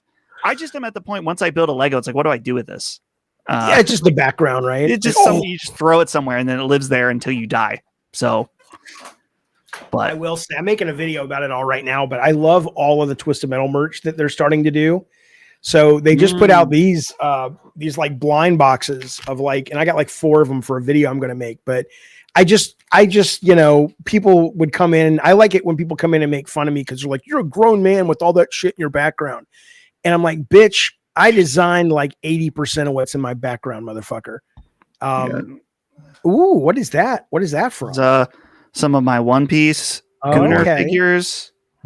Oh, and I think Gene remembers my this is my latest edition, the Tifa. Oh, Tifa, yeah. That's amazing. Yeah. That's great. Is that statue with her butt in the air and the sword through her legs? That's a real licensed product, right? I don't think so, actually. Oh, the Tifa. Yeah, Not no, yours. I know yours is, but the one that I see on the internet all the time. I don't think that one's licensed. No. Okay. Yeah. They That's have some 3D crazy printed. shit that's unlicensed that you could not put on this stream. Sure. No, It's, Tifa. Tifa's the best looking woman in video games. That's the goddamn truth. I'm going to You try probably- Final Fantasy VII Rebirth on my ROG Ally X. There you go. Although yeah. come this Friday, I may change my mind. I may be really, even though she's underage, I may be really into Hinako, but not the real Hinako, the Gene Park version of Hinako. Right. Yeah. Are you going to be recording any Last Stand media on Friday that they will get to benefit their eyeballs from the bounty of Gene Park? Oh, that's too bad. No. I thought He's about dressing streaming. up. I thought about streaming afterwards, but I think I'm good. I think I'm just going to hang out with you. So fair enough. Okay. Sorry if you already touched on this, Gene. I saw you put the order in, but you were worried it was going to be too big. Yeah. How's the fit? Oh yeah, I actually said it earlier. I'm glad you asked. I ordered it XXX large, right? Yeah. Turns out that it's Asian sizes, and as I'm 190 pounds now. I'm bigger than I've ever been. There's more me than ever before. I love that. I love being bigger. Turns out XXX large was exactly the right size. It fits like a glove. It's just right there like a t-shirt, you know. So yeah, we'll see. I haven't put the scarf on and everything like that. So we'll see how that looks. But I'm going to play Hinako's father, and I'm going to be drunk and yelling at him and telling him I'm going to arrange his marriage. It's going to be great. Nice. It's going to be fantastic. Okay, so let me ask you before we get to some super chats and calls. So much of the big onrush of October we're done with. Call of Duty's coming out, but unless I'm missing a handful of games, we're kind of done, right? And there's not another big thing to drop in the immediate future. So my question is, what are you guys playing right now? What is now that kind of is over? Because I'm trying to figure out what I'm going to play next. I might finally get around to Red Dead Redemption 2, which I've never played, and I might make that my Thanksgiving game. But what are you guys playing right now? Dragon's Dogma 2. Like I said. Oh, you're playing that. That's what you're playing. Just as I've been wanting to play that game for some time now. So I tried it and I just didn't really get that far, and I just got kind of bored. But I just wasn't in the right mood, the mindset for it, because it's such a complicated game, as you know, with all the pawn system and everything like that. So it's like, all right, let me just lock in now. Yeah, that's about it right now. I should probably play Kingdom Come Deliverance also, just so I can get to 2 sooner or later. What about you? For me, I feel a little scatterbrained with games right now. I have played probably 60% of Ghost of Yotei, and I was starting to get fatigued. I was getting bored. So I put it on the back burner and started playing Ninja Gaiden. And Ninja Gaiden 4 is awesome. Super fun. But I'm starting to get to that point where I'm like, I need to go back to Yotei. So wait, what do you mean? Why? What is that point? Like you're getting bored of it, or you're missing Yotei? I feel like if I let Yotei go too long, I'm going to start to forget what's happening, how to play not like how to play, but the game, I don't want to come back and be lost. Yeah. So I think I'm going to go back starting this weekend, play Yotei. And man, dude, it's just, even though there's not very many games for me in the next few weeks, like Battlefield just launched their Battle Royale. Yeah. My buddies want to play that. Arc Raiders comes out tomorrow. They want to play that too. So it's just, I'm glad that it's dying down a little bit. But even then, there's still games like, I want to get Kirby. I was already going to get Kirby, but Gene, an OG early episode of Punching Up, we talked all about Rick. And then Rick is revealed. And I was like, I don't know what the fuck you people are talking about at this point. Rick? You don't know about Rick? Like Rick and Morty Rick? No. Rick. I don't know what the hamster? Rick the hamster. I had no idea. He's basically the Yoshi of the Kirby. Okay. I know Kirby a little bit. I didn't know he had his own little Yoshi. Okay. Yeah. No. Kirby lore goes incredibly deep. It is like Elden Ring. It is like Dark Souls. There's a lot going on, and one of the central characters just happens to be Rick the hamster as well. And he will be in. He's in Kirby Air Riders. He's in Kirby Air Riders. Now, if Sakurai wants to go deep, he needs to introduce Rick's girlfriend, Pick. But he hasn't done anything yet. Gotcha. I thought his girlfriend was Richard Gere. I love that joke. Okay. Fair enough. Yeah, no, I don't play a lot of the multiplayer stuff, so I'm not really being drawn to Battlefield or Arc Raiders and all that stuff. But yeah, that's true. That's going to take up a lot of time. Okay, will you do a couple of? Here's what we're going to do. We got some people waiting to talk to us. Will you stick around and do some phone calls with us? Sure. Yeah, All right, here we go. I'm downloading Duke, so I'm just waiting for that, and I'm down to chill. Bring in. This is Chris. I'm not sure. I can't see his last name yet. Chris, are you there? You're on with me. There you go. You're on with me. Yes, and, sir. Dustin and Gene Park. What's up, bud? Yeah, not much, man. Thanks for taking my call. I wasn't really expecting to be the first one.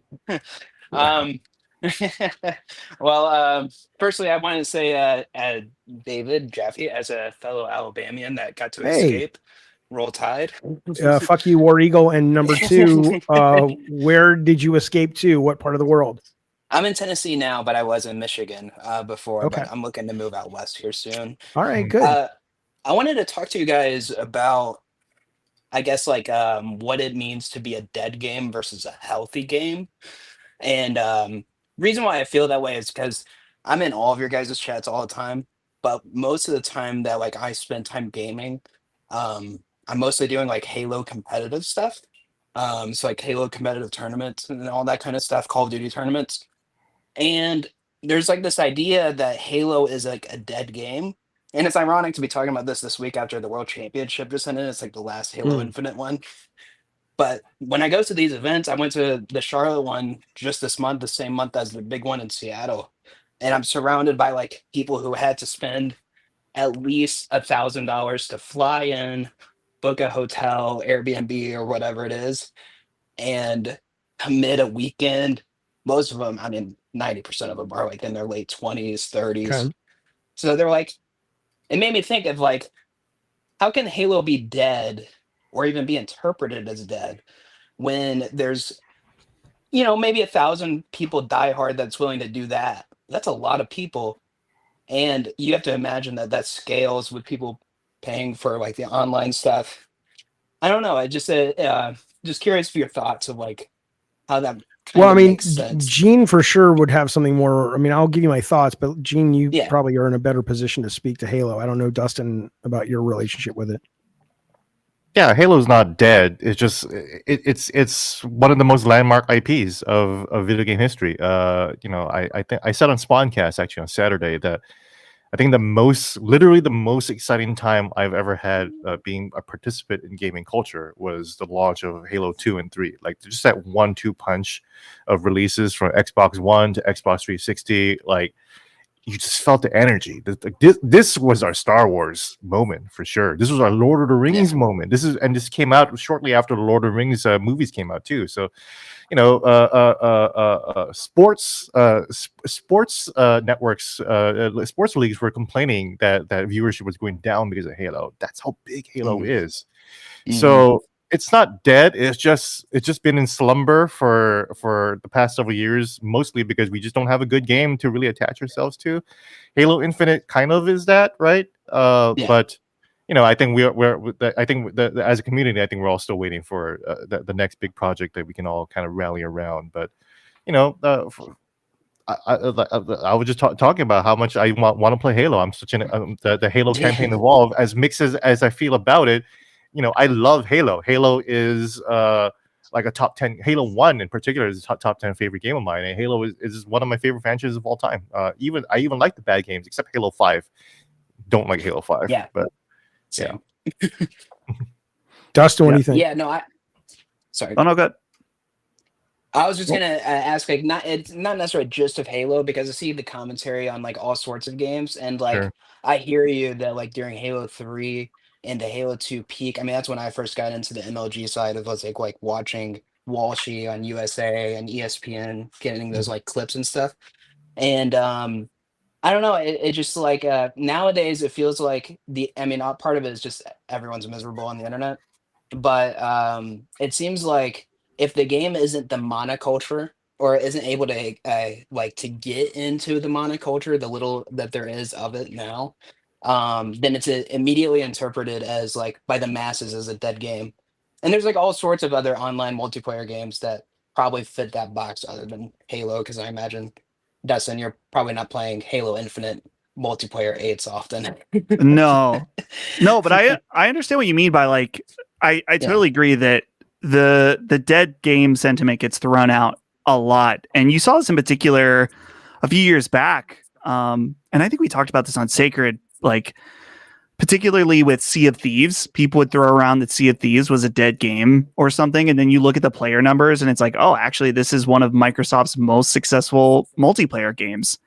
And this happened for me a few months ago, where I was starting to see videos pop up about the finals. And I was like, is that game, I haven't heard, is that game dead? Like, I wasn't accusing it of being dead, but I wondered because I hadn't seen anyone talk about it.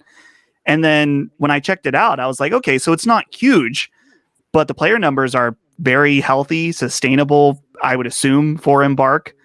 And it has a very vibrant community. It's just not in your face constantly. And so a lot of it does come back to, as you were saying, just miserable people on the internet that are like, well, I don't like it, so therefore it's dead. And of course, there are actually dead games that eventually do die out. They don't even have that like minimum threshold. But I made one.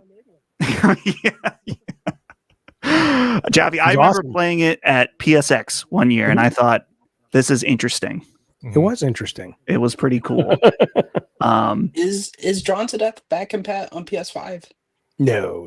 It's too tied into all the inner workings of the servers and stuff, and you can't. Yeah, I mean, look. Here's what I will say about that. Then is just briefly is because I mean I do like Halo Infinite a lot. I was never a huge Halo guy, but I think that the part to me that's really interesting is that kind of cultural zeitgeist moment. I think there's a difference between pining for that, which really kind of almost feels more like pining for, it's like a nostalgic kind of thing, more of a yearning for like when what I liked was the cool thing. And it also was a time in my life that XYZ. And if you can just strip away all of that very ephemeral stuff, that half of it isn't even really earned. A lot of it comes from marketing and PR and the press and, whatever. Practically speaking, as long as there's people to load up and play a game with, who cares? I mean, I think my opinion is that's a healthier way to look at it. And I think in that sense, Halo isn't going anywhere. I don't think Halo will ever be what it was, unless Gene and I were talking about this last week, unless it does have like a God of War 2018 Cory Barlog-esque reinvention, because what Halo was in the, whenever it was 2001 up to 2010 in its heyday, it was a product of its time, and it was a product of the industry at that time. And there's just, I think Fortnite is probably that for a lot of, Gen Z. They'll look back and go, oh my God, sure. Because I remember taking my kids to Vegas one year, and everywhere we went, airports, gift shops, casinos, Fortnite, fucking Fortnite. Whether it was, it was great. Fortnite ads. Yeah, but that doesn't mean that the game of Halo is dead. It just means that it's like that, but it could get revitalized, but it ain't going to get revitalized by remaking what they've already made. No. I'm glad that you mentioned Fortnite, because I think I've mentioned before, I've been addicted to Fortnite. A large reason for that is because it felt like an arena shooter. It reminded me of Halo. Actually, you can drink the juice to get more shields. That's exactly Halo. Mm-hmm. So yeah, especially now with no build, which I love. I never liked Fortnite until they introduced no build Fortnite, so there's none of the building. And now they have that other mode, which is like only like 20 people, and you drop in and you get right into the action and stuff. So they keep reinventing it, which is good. All right, buddy. Thank you for the call. We appreciate it, Chris. Thanks a lot, Chris. Thank you guys. Bye. Have a good one. All right, let's bring in Kyle of the Cincinnati Kyles. Very good family. Smell like cheese, but good family. Actually, no, this is Gary Turbo. Not as good of a family. Gary Turbo, what's up? You're on with Gene and Dustin and me. Oh, I'm about to play a rematch on my Atari VCS. I just got it, and it's a great console, but wait, you got the new Atari, the Pac-Man one? No, the Atari VCS. Oh, okay. That's the one that's sort of it looks like the Atari. It plays all the old games, but it also will play stuff from Steam and stuff. Yeah, actually, it can play like cloud games from Xbox, and Okay. a lot of indie games. Cool. All right. So what do you want to talk about?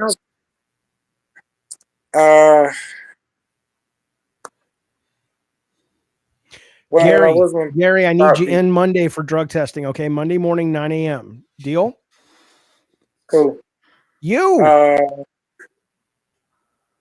He said cool, I think. Oh, gotcha. All right, Gary, we love you. Call back when you know what the fuck you're talking about. We appreciate it, sir. All right, here's Kyle. Kyle, you're on with Dustin and Gene and me. Hi. What's Can up, you hear buddy? me? Yeah, Kyle, we're good. Okay. Got the HyperX 2 here. I don't know how good it sounds. Sounds good. Okay. Before, like a while ago, you were talking about the Resident Evil film, and you said that it was directed by Paul Thomas Anderson. Of course, No, it was Paul- directed yeah, by you're Paul right. W.S. Oh. Anderson, That's a right. far Yeah, very worse different. director. Very surely. different. Yeah. I think Paul Thomas Anderson. Anyway. Not GTA, yes. Yeah. Yeah. Go watch one battle after another. Yeah. I should actually. So, again, that's Very another good. movie I need to watch. Just not enough time. But yes. You're right. Yeah, no, my question, because all three of you are stream regularly video games with, of course, you see I'm not on video. I don't have a webcam or anything. But how do you get your pictures looking clear? You know, what camera are you using, cameras or webcams, or what's the deal? Just using a Logitech 1080p camera here. It's 5 years old. It's old, but it works. Still pretty good. Yeah. Dustin has a nice camera. Yeah, I have way overkill. It's like a Sony DSLR with a Elgato 4K cam connection thing. It's way overkill, but webcams have gotten so much better now, and I know in particular Elgato makes some decent ones. I think Colin right now has an Elgato 4K camera that's pretty nice, and I think they even have an updated newer one that's pretty good. And honestly, like that's even if you're just getting into it, you don't want to spend a bunch of money for something and then you realize either you don't like it or you're not into it. So just starting out with a baseline, honestly, it's more important to have really good audio quality starting out than video quality. Just because if your audio sucks, no one wants to listen. Or audio is the most important thing. Absolutely. Yeah. Even in the journalism space, when we advise our videographers to capture, breaking news or war and anything like that, they always focus that the bottom line is focus on getting the good audio first, and the visuals we can deal with that later. But could you just shoot him again? I just didn't get it. It's not surround. Let's do it again one more time. Just kill that guy. Okay. Yeah. I understand. I'm just a Logitech. Moist Critical doesn't even use a great camera at all, and he's a millionaire. Okay. Right. I also find the software matters. Like right now, this is Talk Studio, which is kind of the simple version of OBS. I use OBS for my game streams, but I use this because it does call-ins really well for this stream. Nice. And it seems to treat my camera much better than traditional OBS. And I'm not a big enough of a tech guy to understand why, or I care very much about the content I make, but I guess I don't care enough to figure out the technical part of it. So, all right. Thanks, buddy. We appreciate it. Thanks for the call. Just another, sorry. Yeah. In terms of mic, obviously I'm off the headset, as I said before, but then going with something like a Shure or a Sennheiser, that's obviously like top end stuff, but is that like where you'd want to be at, or like something a bit more mid-range? Dustin, you take this one. Yeah. So to be honest, I mean, when I'm buying mics, I'm always buying these Shure mics for everyone at Last Stand. Right. I know that Elgato has really nice stuff that's particularly like really easy to use and makes it really easy to sound good. I think it's called the Wave mic. That's probably a good starting point. I don't know how much they are. They might be kind of expensive, but you definitely don't want to buy, like, honestly, this mic that the three of us are using is way overkill. The reason that I suggested it for all of us is just because you don't have to do anything to make it sound nice. And years have gone by, and so that Elgato mic is probably going to be the move. So just like, don't you? I mean, your voice sounds decent right now for this conversation for us, but if you are making content, definitely investing in a proper standalone microphone is going to go a long way. Even if it is like a Blue Yeti or something. I mean, those are kind of but it's going to be better than a headset mic. Right on. Thanks very much. Cool, man. No Thanks, problem. buddy. Thanks, Kyle. All right. This is the present. Look how The present bad- moment. Yeah, my What's going on, champ? How you webcam doing? is like it's like I'm in the ice pole or something. Yeah, how are you guys? Good. My question was, how much do you think in the gaming space analyze politics when it comes to the community? You know, like I'm noticing that like in most places when gaming is talked about, politics always seems to rise its head, and I feel like people actually want that to be the case. I don't know whether, yeah, that's kind of my question. How In the much do you games feel like themselves, or do you mean in just game discussion on the internet? game discussion in general? I feel like it always seems to slide or move into a political conversation. Why do you think that is? I mean, I have theories, but you guys go. I feel like a lot of times it is forced in a lot of political conversations. I mean, people are more obsessed with politics now than ever before. It's like everywhere you go. And that's, there's a million reasons why that's the case. I do find it annoying. Like I hear people talk about like the politics of One Piece and how Luffy's a freedom fighter and he would be Antifa and stuff like that. And I'm like, shut up. It's so annoying sometimes where it gets shoved in places that just doesn't really make any sense. I guess your question though is why? And I feel like it's just because politics is shoved into everything now. It's become something that we're told that you must care, you must take a position on literally everything. And I don't know. I don't personally subscribe to that belief. I think that if you're super into politics, you want to bring it into stuff, cool, but forcing it into your favorite pastime at every potential corner and shoving it down other people's throats is really annoying.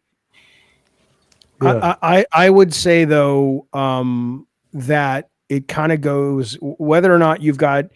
I think it's as much about people that you're engaging with on social media who are politically active versus not, as it is about how much, like Gene and I have talked about the last couple of weeks, how literate you are about the medium, right? Because I saw this Alyssa Mercante article last night that she had written about the whole Halo thing with Master Chief and ICE and all that stuff. And you can look at Halo just like you can look at Star Wars in two ways. You can look at it and just go, dude, it's this badass soldier and it's cool. And why are you fucking people reading politics into this? And she's like, well, it is about, basically a world order United Nations that's sending out super soldiers and the biggest military that we know of to kind of dominate over, quote, lesser technological people. And so it can be about both. And it just like Star Wars, if you listen to George Lucas, he says Star Wars is about the rebels were the Viet Cong. The rebels were the rebels and they were fighting against kind of imperialism and overt capitalism and blah, blah, blah, blah, blah. But you certainly don't have to read it that way. But I think it would be disingenuous, though, to say that, oh, you're just trying to make this that. And it's like, well, sometimes it is that. And sometimes that's the joy of being, looking into an art form beyond just the surface and getting to the subtext. And maybe the problem is you're dealing with people online and it's like you don't know who you're dealing with at any given time. So somebody may not want One Piece to be read that way, but the guy they're talking to may be like super hardcore into the metaphors presented in that IP.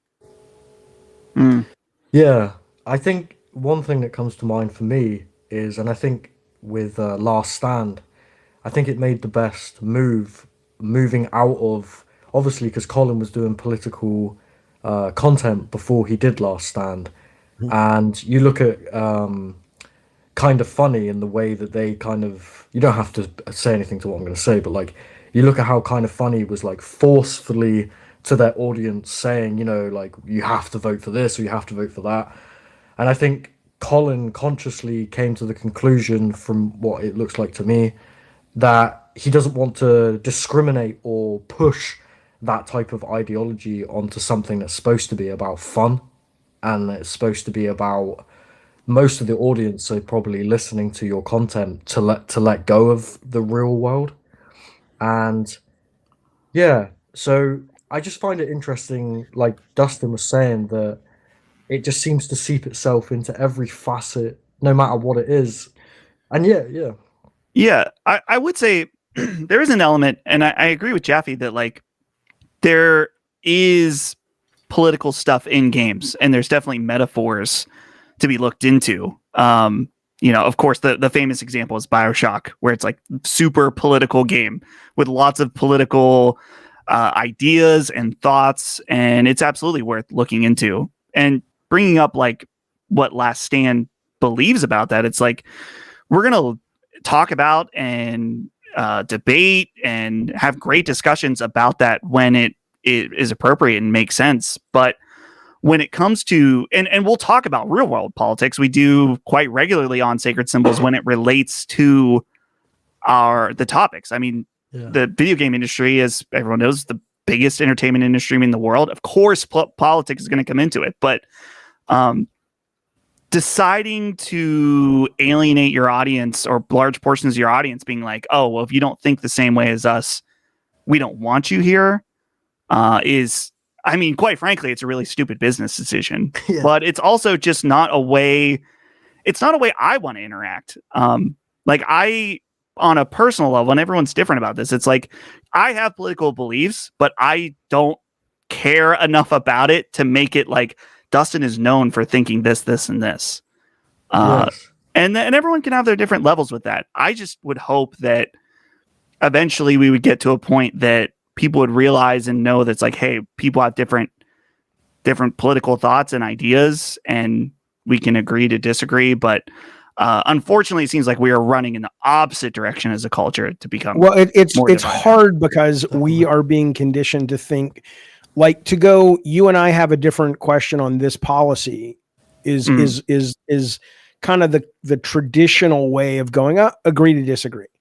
But there are also very real and also not real, but very amplified in order to make people money concepts out there in the political sphere that if you don't take a side, it's a reflection of your character. And it's like, I'd rather not have you here.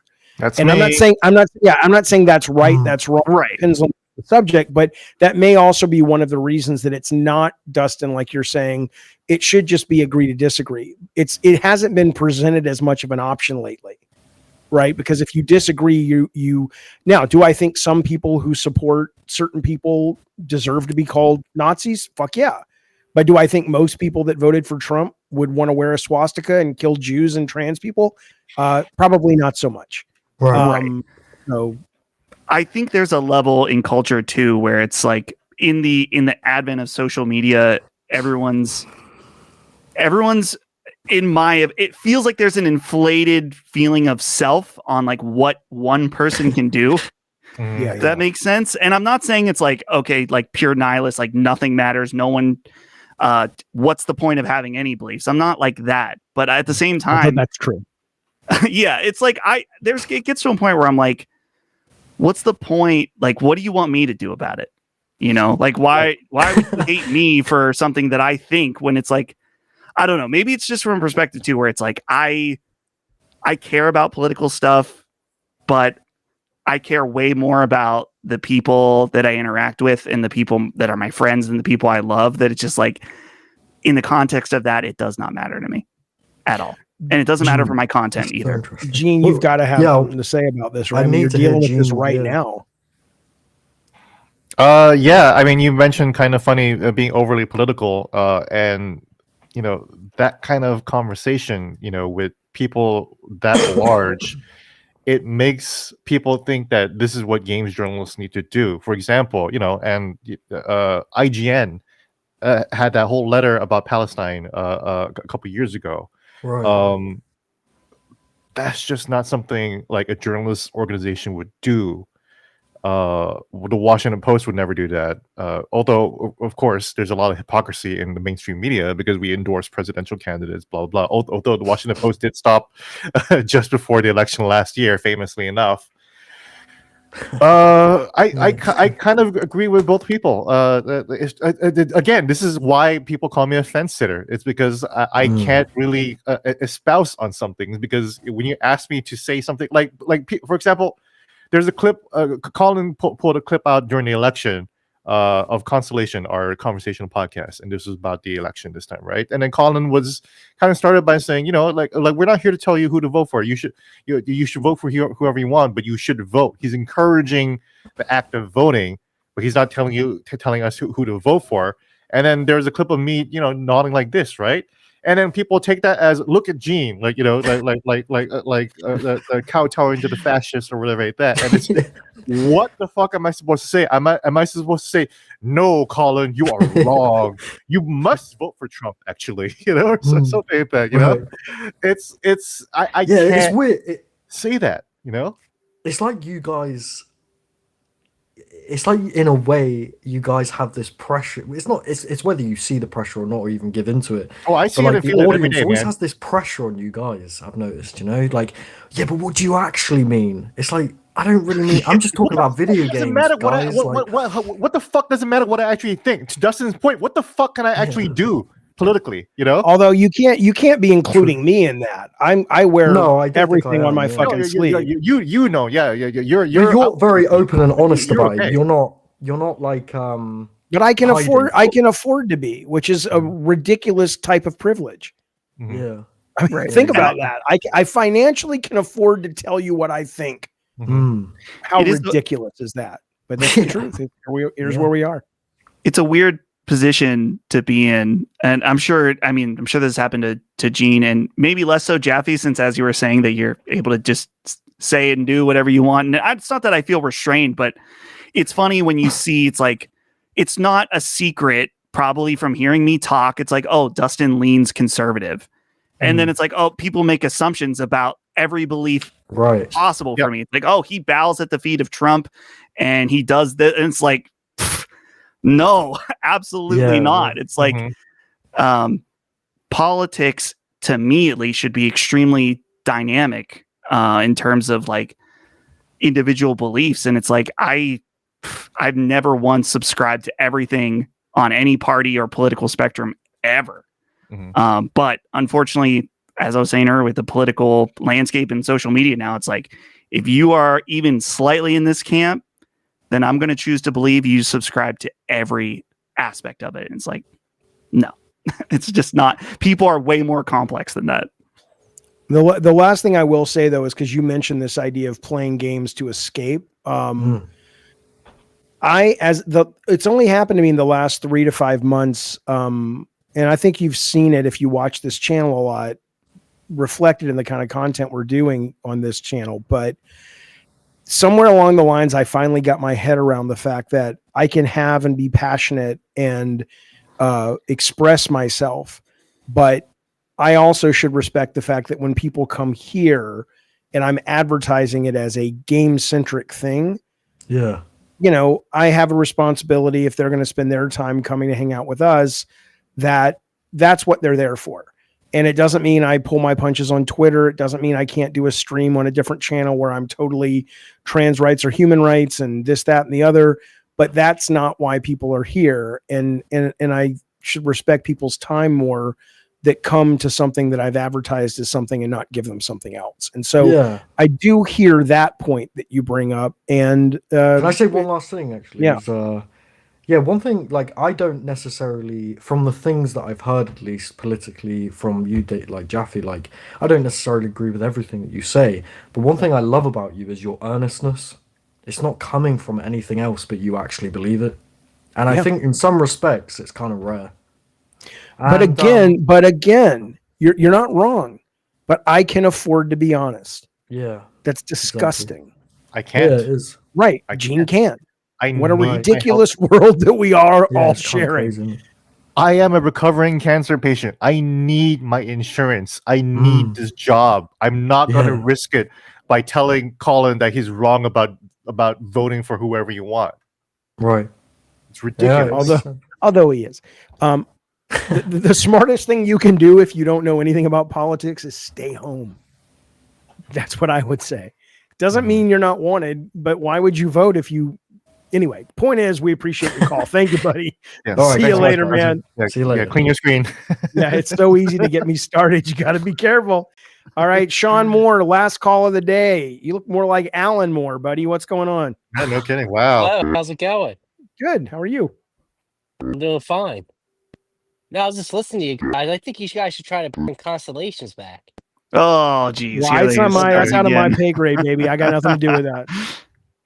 People yeah, miss well, do you it. ever think about this doing like a daily talk show, like where you can just bring up different topics? I mean, look, I used to stream every single day, and it's tough because, you got to stay in your niche. You can't just bring up different topics because people don't, YouTube doesn't know what to do with you. So it would have to be game centric. And all I can say is I'm not the guy to be the only person to pick up that and run with it. But all I need is a phone call from my pal Colin or his consigliere Dustin.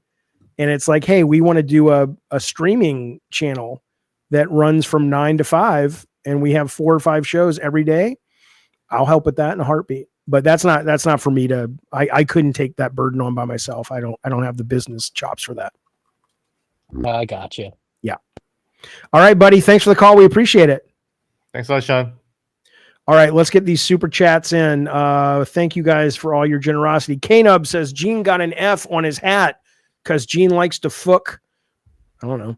Jaffe got years of dog hair on his hat because he don't give a fuck. Thank you, K-Nubs, for that scintillating analysis. Colton, thank you for the super chat. I'm sorry, go ahead. No. Just here to support my guys. Gene, you have the best takes in the game's media sphere. And Jaffe, get another Moriarty Jaffe going for this weekend. Again, Colin knows. Colin calls him there. I've never said no. Yeah, Sacred I've only said no once. Week. What's that?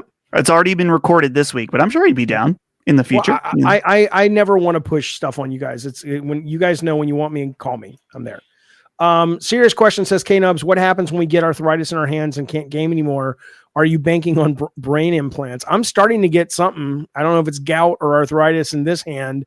And yeah, I hear you. I don't know. Is that your right hand, Jaffe? Yeah. Yeah. Oh, that makes sense. Understand. Why? I don't know. A little too much. You think I do that with my right hand? I don't know. I would assume. Are you right-handed? It's really whatever your mom wants to use that night. I don't really pay attention. Hey, everybody! If you want to be roasted, send me. Okay, listen. But it's a good point, and games will adjust as the market demands, and I think there are going to be a lot of older gamers with those challenges. Jojo D, my buddy, he says I've really slowed down on new games. It's all the same. Over and over, nothing new, nothing really exciting. I'm 55 years. I am old. There are new things, but you got to go into the indie space, baby. K-Nubs, thank you. Gene will make you a Charmillionaire. We'll try. Carlos, thank you for the super chat. Ninja Gaiden 5 needs to be about a Japanese schoolgirl and hardcore feminism if they want people to play it. I don't know if Silent Hill F is performing brilliantly. It's doing fine for Silent Hill, right? But I don't think it's like blazing up the charts or anything. It sold faster than Silent Hill 2 remake, so there's that. So it is a fast selling Silent Hill ever. Right. I feel like probably a lot of that is from Japan. Yeah, I love it. It's my game of the year so far. I think it's delightful. Love and respect, says awesome from us old gamers. We still rule the world, you whippersnappers. You goddamn right. MM Machine, thank you, buddy. He says when Obsidian was acquired by Xbox, Josh Sawyer said he wanted to go make Pentiment, and if Xbox didn't let him, he said he'd leave. Good. I'm glad they let him. Look, Machine. I like look. You think you'd get Keeper made at Sony these days? No. Their business model demands they put out a lot of fucking content, and I don't know. I think Double Fine is probably on the chopping block if you're going to cancel the guys that did Hi-Fi Rush, which was much more commercial, although Keeper's probably my second game of the year. I can't imagine they're not thinking about that with Double Fine, but I love there's a place right now like Xbox that's able to spend some money and make that kind of stuff. It used to be Sony back in the PS3 days. They were incubating that game company from Sony Santa Monica. David Seeger, 13 months. Thank you for all that support. He says, I have an Xbox Ally X. If this is what the future Xbox system is, I think it'll be great. Fantastic. Gene, do you like the multi-storefront interface? I do, except for the artwork on the Xbox app. It's I actually talk about it in Defining Duke. The Xbox games themselves look great. They're in a tile set, and the image fills out the full tile. Steam is like a smaller thumbnail, and anything goes. You don't know what image there is. Cyberpunk doesn't even have an image of Cyberpunk. It just has the image of the logo for CDPR. Fallout 4, an Xbox game, simply does not have an image at all. It's file not found, which is crazy. It's so ugly. So I love that it's unified and it's easy to use, but man, it's fucking ugly to look at. So hopefully they fix that too. Kane, I'm saying for the super chat, question for you both, all three of you. What would be your ultimate game if you could combine elements from only 3 games? I'd go with GTA open world, Kojima's storytelling, and Fortnite's movement and shooting. Jesus Christ. That reminds me of, like, I was sitting in a meeting once with Phil Harrison. What was his name, right? Phil Harrison. And he was being pitched Warhawk. And Dylan, great designer, War of the Monsters, Warhawk. But there was a whole kind of RTS section to Warhawk on PS3. Mm-hmm. And I think they ended up cutting it because it just got too ambitious. But Dylan was showing them all the planes you could fly and the cars you could drive and the different things you could do. And then he's like, and now we have this mode where you can pull up and give commands. And so I don't know if that stayed in the game or not. I don't think it did, where you can give commands and shit. And Phil Harrison's like, when are you guys putting in the football mode? It's like, you know, every game designer in like middle school is like, I want this and I want to have this and I want this from Grand Theft Auto and I want this from Madden. It's like, yeah, that would be nice. So, I mean, in a fantasy, honestly, none of that. My fantasy is AI-based procedural generation during real-time gameplay, which is basically the holodeck. That would be my answer. You guys have anything? It's a deep question for late in the day. I don't know. Yeah, I don't know. Breath of the Wild with no weapon durability. Okay. That's it. A From Software game that doesn't run like shit. It's not real. So like a From Software game that runs like, I don't know, literally anything else. Almost. Do you think Elden Ring and Bloodborne run like shit? Oh yeah, they totally do. Yes, absolutely. I just don't notice these things at all. Really, they run terribly. Yeah, they run terribly. Bloodborne has so much frame stuttering, skipping, and Elden Ring. It's no surprise that the Switch 2 didn't run well because it doesn't run well on anything really. So interesting. I'd never noticed it. All right, Addy Pie, welcome back to the Diet Soda Soldiers. Walmac, we love having you, buddy. Walmac, thank you so much. He says handheld gaming peaked with the Vita. 3DS is what I would say. I mean, because now we're not really doing handheld gaming. Once you start docking, you can't really call it handheld gaming, I think. I think if you're talking pure handheld gaming, I think the 3DS is not just the best handheld system ever, but it's one of the top 5 consoles of all time, is what I would say. I think the Vita was an excellent machine. Like the machine itself was way ahead of its time. Of course, it just didn't have enough support. So yeah. Keep the Vitas close. Yep. Always. The PSP Go, I love my PSP Go. I wish they bring that fucking thing back and put a phone on it. That would be my phone. What do you guys really think about Colin? Says Jose. Also, Gene, you look like Wesley Snipes. I understand that reference. What do I think about Colin? I think he's delightful. He's always been a straight shooter, nice guy, very smart, very focused, and I respect his business acumen and discipline. What do you guys think about Colin? Well, he's a bitch. No, I'm just kidding. He's you said something so nice. I feel like I had to counteract to you a little. I know. I mean, I think he probably struggles with his depression more than he should. And so that might sometimes, I assume you want me to say something negative. That's not really negative. Depression's not like a judgment. But if I were to say anything negative about Colin, I would say sometimes, like, his personality, you don't always know what version of Colin you're going to get, which doesn't mean he is a bad guy or either of those personalities are bad. It just means that there's 2 versions of Colin I encounter when I work with him, and I don't know which one it's going to be on a day-to-day basis, but they're both acceptable. He's a great guy.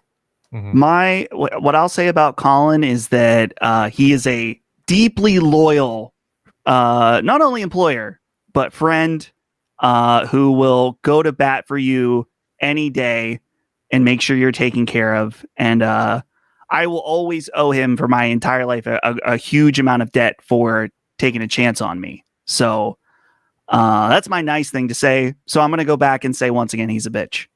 I thought you were going to say he's a deeply closeted gay man. He's a deeply closeted gay man. You ever see that Norm Macdonald bit? Yeah. That's the best. So you're a deeply closeted gay man? No. It's like, what? It's like, Larry King. The fact that he wasn't in on the bit is what made it brilliant. He's like, wait, what are you saying? What are you saying? Is this breaking here? news? Yeah, this is breaking news. It's like, no, what are you talking about? And he says, but you're saying you're gay. Hey, I'm not. Hey. Okay. Did you know that I knew Norm? Norm and I were friends? No, was he nice? Yeah, he's. Oh my God, he's so lovely. He's such a really. Oh, I don't have it here, but I actually kept a piece of a napkin from his wake after he died. Oh. Like Conan O'Brien was there. I wasn't there, but a friend of mine was able to get me a little souvenir from that. So. Souvenir from the wake. There's a gift shop and everything. Well, I mean, the thing is that like I felt kind of close to Norm, and he died of cancer. So I know. He's great. I have his Reddit password. I can just log into it right now and pretend to be Norm the whole time. That's wonderful. Mm-hmm. Like there's so much delightful content that could be made with that. So yeah. And people think I'm lying, but then like sure enough, you go on YouTube and there's a video with hundreds of thousands. I think by now maybe 1 million views of Norm, and you can hear my voice in the background. And they're like, "Oh shit! I guess Gene's not a liar. He's just there." Jay Styles, welcome back to the Diet Soda Soldiers. I wasn't going to ignore you, Gene. I assume if you have nothing to say about Colin, I'm just going to leave it alone.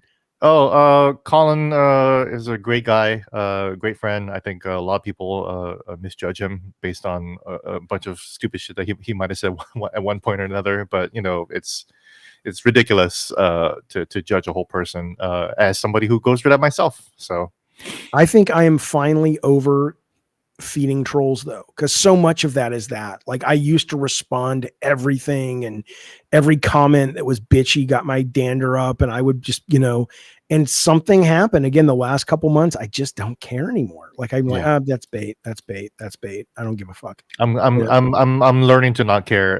Unfortunately, people are like, oh, Gene always says he's going to quit social media, but there he is on social media. It's like, yes, you are seeing my addictive personality play out. This is why that's why I struggle with alcohol. That's why I still struggle with nicotine. That's why I struggle with drugs. I get addicted. So I'm trying my best. Maybe I'll try to do it this time, because now I got my ROG Ally X here to play with, and it's just taking all my time. So get addicted to that. That's great. Chris, thank you, buddy. Thanks again for taking my call. Was an honor to chat with you guys. Moriarty Raygun 2028. I got my Moriarty Raygun 2026 back there. I'm with you. Gene on the Discord says, Rocker Matt, I'd love to chat with him about PC handhelds emulation. That's up to Gene. He can join whenever he wants. Jaffe, you should play Mortal Kombat comes out tomorrow. I have it, and I am excited. I'm actually part of it. I think I can say now. So I'm being interviewed in there, talking about my love of the series. I haven't played it yet. I got the code today. I think the online, I think they tweeted something out today that says the online, you can't make your own rooms yet, but that's coming soon. So right now it's just kind of matchmaking and that's it. So we can't really play online, but I'm very much looking forward to it. I would love to play with Bunny as well. Absolutely. I don't know about Halloween yet, but I'd love to have Bunny on if she's not busy. Gene and I will be in costume. I'm liking my PS Portal way more than I thought, but my Hyrule 3DS is my favorite, says Calzone. I hear you. And thank you, Dave Calzone, for being here for 28 months. Final one. Rocker Matt, also Twisted Metal 30th anniversary is November 5th. Where's the TM stream? Make it happen. I have a bunch of TM stuff coming up. I have Twisted Metal merch that very few people have seen. I'm making that video. I have a video about the 5 biggest mistakes we made in the game design of Twisted Metal, and a couple other things coming up as well. But I as I said at the top of the show, man, I love all of the Twisted Metal support that we're seeing out there from PlayStation these days. It's really fucking cool to see. I know it's getting late, guys. I got David Seeger in the chat. I'm going to bring him on, but obviously, Dustin, if you got to run, I know you had plans, but we'd love to keep you on. Don't go anywhere. But how much longer are you going again? I don't know. Not that. Basically, if people come on, I'm going to put them on until Gene or me or you are like, fucking, I'm exhausted. I'm tired. I'm actually exhausted. I'm pretty exhausted. So I'm going to finish. I'm going to talk to David. Let me bring him on, and this will be the final call then. Sure. Yeah, sure. All right. Yeah. David, you've been waiting. What's up, buddy? Hey, what's up, David? Guys? Can you guys hear me? Yep. All right, perfect. Awesome. How's everybody doing? Good. Great. Fantastic. Sorry, I was watching a replay in the LA Dodgers game. No, that's okay. You had to clean this video all night, man. So congratulations. Yeah, I don't have Vaseline rubbed all over my camera. My one question, especially because there's always talk about game sales and financial performance, is the one thing I think that's always lacking in games media is people that know how to read a fucking financial statement and understand financial numbers.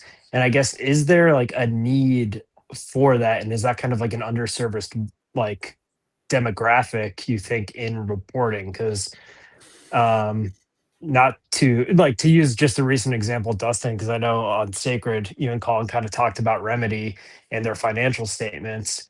And I don't think people understand, and it's hard to understand what like the difference of what an impairment cost is and what capitalized costs are and what your operating profit is versus your actual net income, and cash versus actual cash flow versus actual expense. And I'm sure I'm not alone, because I am a finance person, like knowing.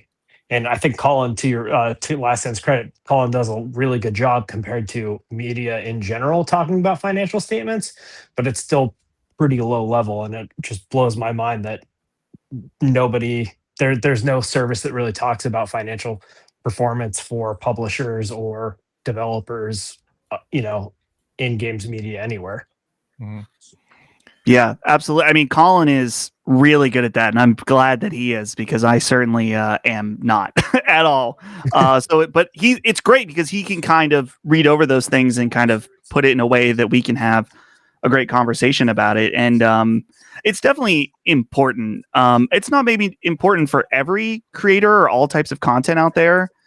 I think particularly in the past week, we've seen the levels of potential ignorance that can come around with even the very most basic understanding of how, not even financial reports, but just how these things work in general. On a serious note with that, you see that kind of thing happening, and then people just, someone reporting or making their YouTube show about it, and then people just buying into it, and how that can kind of poison the well. It can poison the conversation around certain games. And that stuff absolutely sucks. And that's why it's a good thing that Colin can come in and sometimes try to clean some people up if necessary. But it is important, absolutely, from a basic level.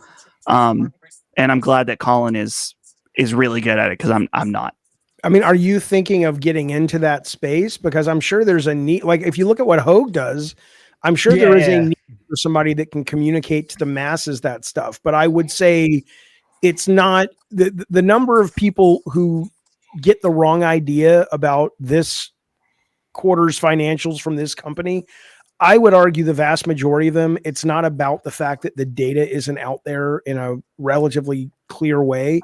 They don't really care. They're just looking for talking points, that they can parrot back, in their culture wars and social media wars. So I think you have to distinguish that. But I think if you really drill down and go, is there an audience out there that would like someone that can deliver this in a grokkable way? Yeah, I think so. Okay. Yeah, that's what I was thinking, because it's a pet peeve, just because that's what I work in finance and accounting for a living. So are you talking about people in media and the way they speak about? Correct. Okay, Correct. so I can speak to that. There is an old adage in journalism that we get into this career because we hate numbers. So there is to find a journalist. I'm not just talking games journalists. I'm talking about in the Washington Post or the New York Times. To find a journalist in those newsrooms that enjoys this and understands it at a deeply level, and also trained and educated in it, properly trained, like you are certified in it, of course, right?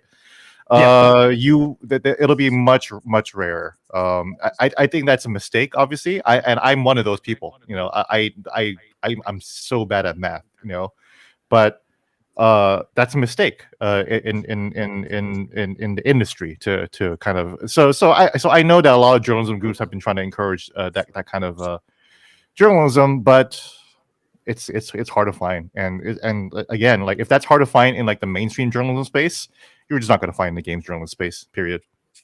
Yeah, that makes sense. Yeah. All right, That David. makes sense. Thanks, right, buddy. Guys, have a good night. Always good Ninja talking to you, Gaiden man. 4 Great questions. rules. Thanks, David. Have a good one, guys.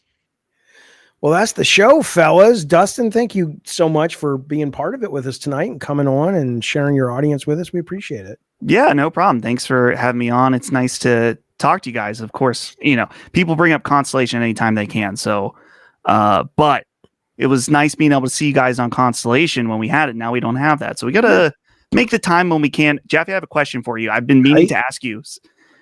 On some YouTube video, I saw that it was an interview with you on PlayStation Underground for Twisted Metal 2, I believe. Oh, yeah. The fat, guy. Where's the jacket? Where's that PlayStation jacket? I want to say maybe Rocker Matt has it in the chat. I could be wrong if it's the same guy, but I gave that away. It should have been me. Well, I mean, I gave it away I was streaming at the time, and I think we had a contest or something, and they won it. And they used to make us these great Letterman jackets for every game. We had a Blasto one, a Jet Moto one, Twisted Metal ones.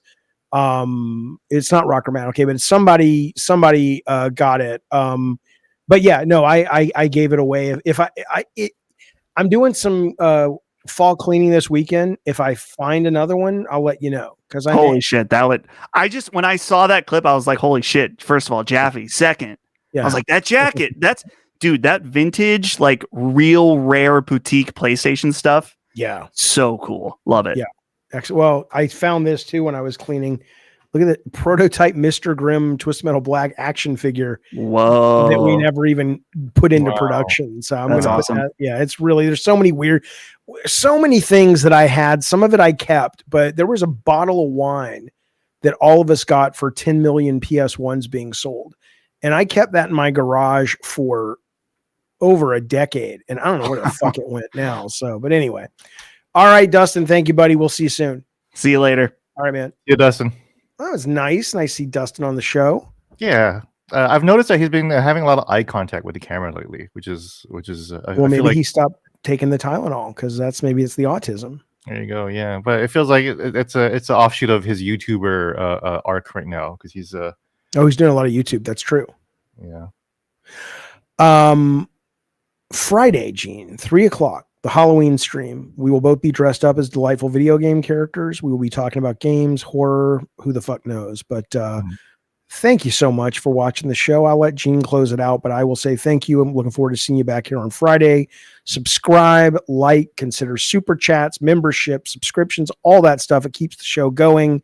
And I sure do appreciate you spending some time with me and Gene and Dustin and all the calls and all the chats and all the super chats. Thank you, fellas. Gene, take it. Thanks, guys. Yeah, I've been having a rough day today. Jaffe knows why. So it's been nice to chat with some cool friends like David Jaffe and Dustin. I forgot his last name, Dustin Furman. And nice to chat with you guys. Thanks so much for the support. You guys make the day better. I absolutely mean that. So thanks so much, and I'll see you guys Friday. Bye, guys. Oh, I was going to let Gene have I'm sorry. Oh, bye. Gene.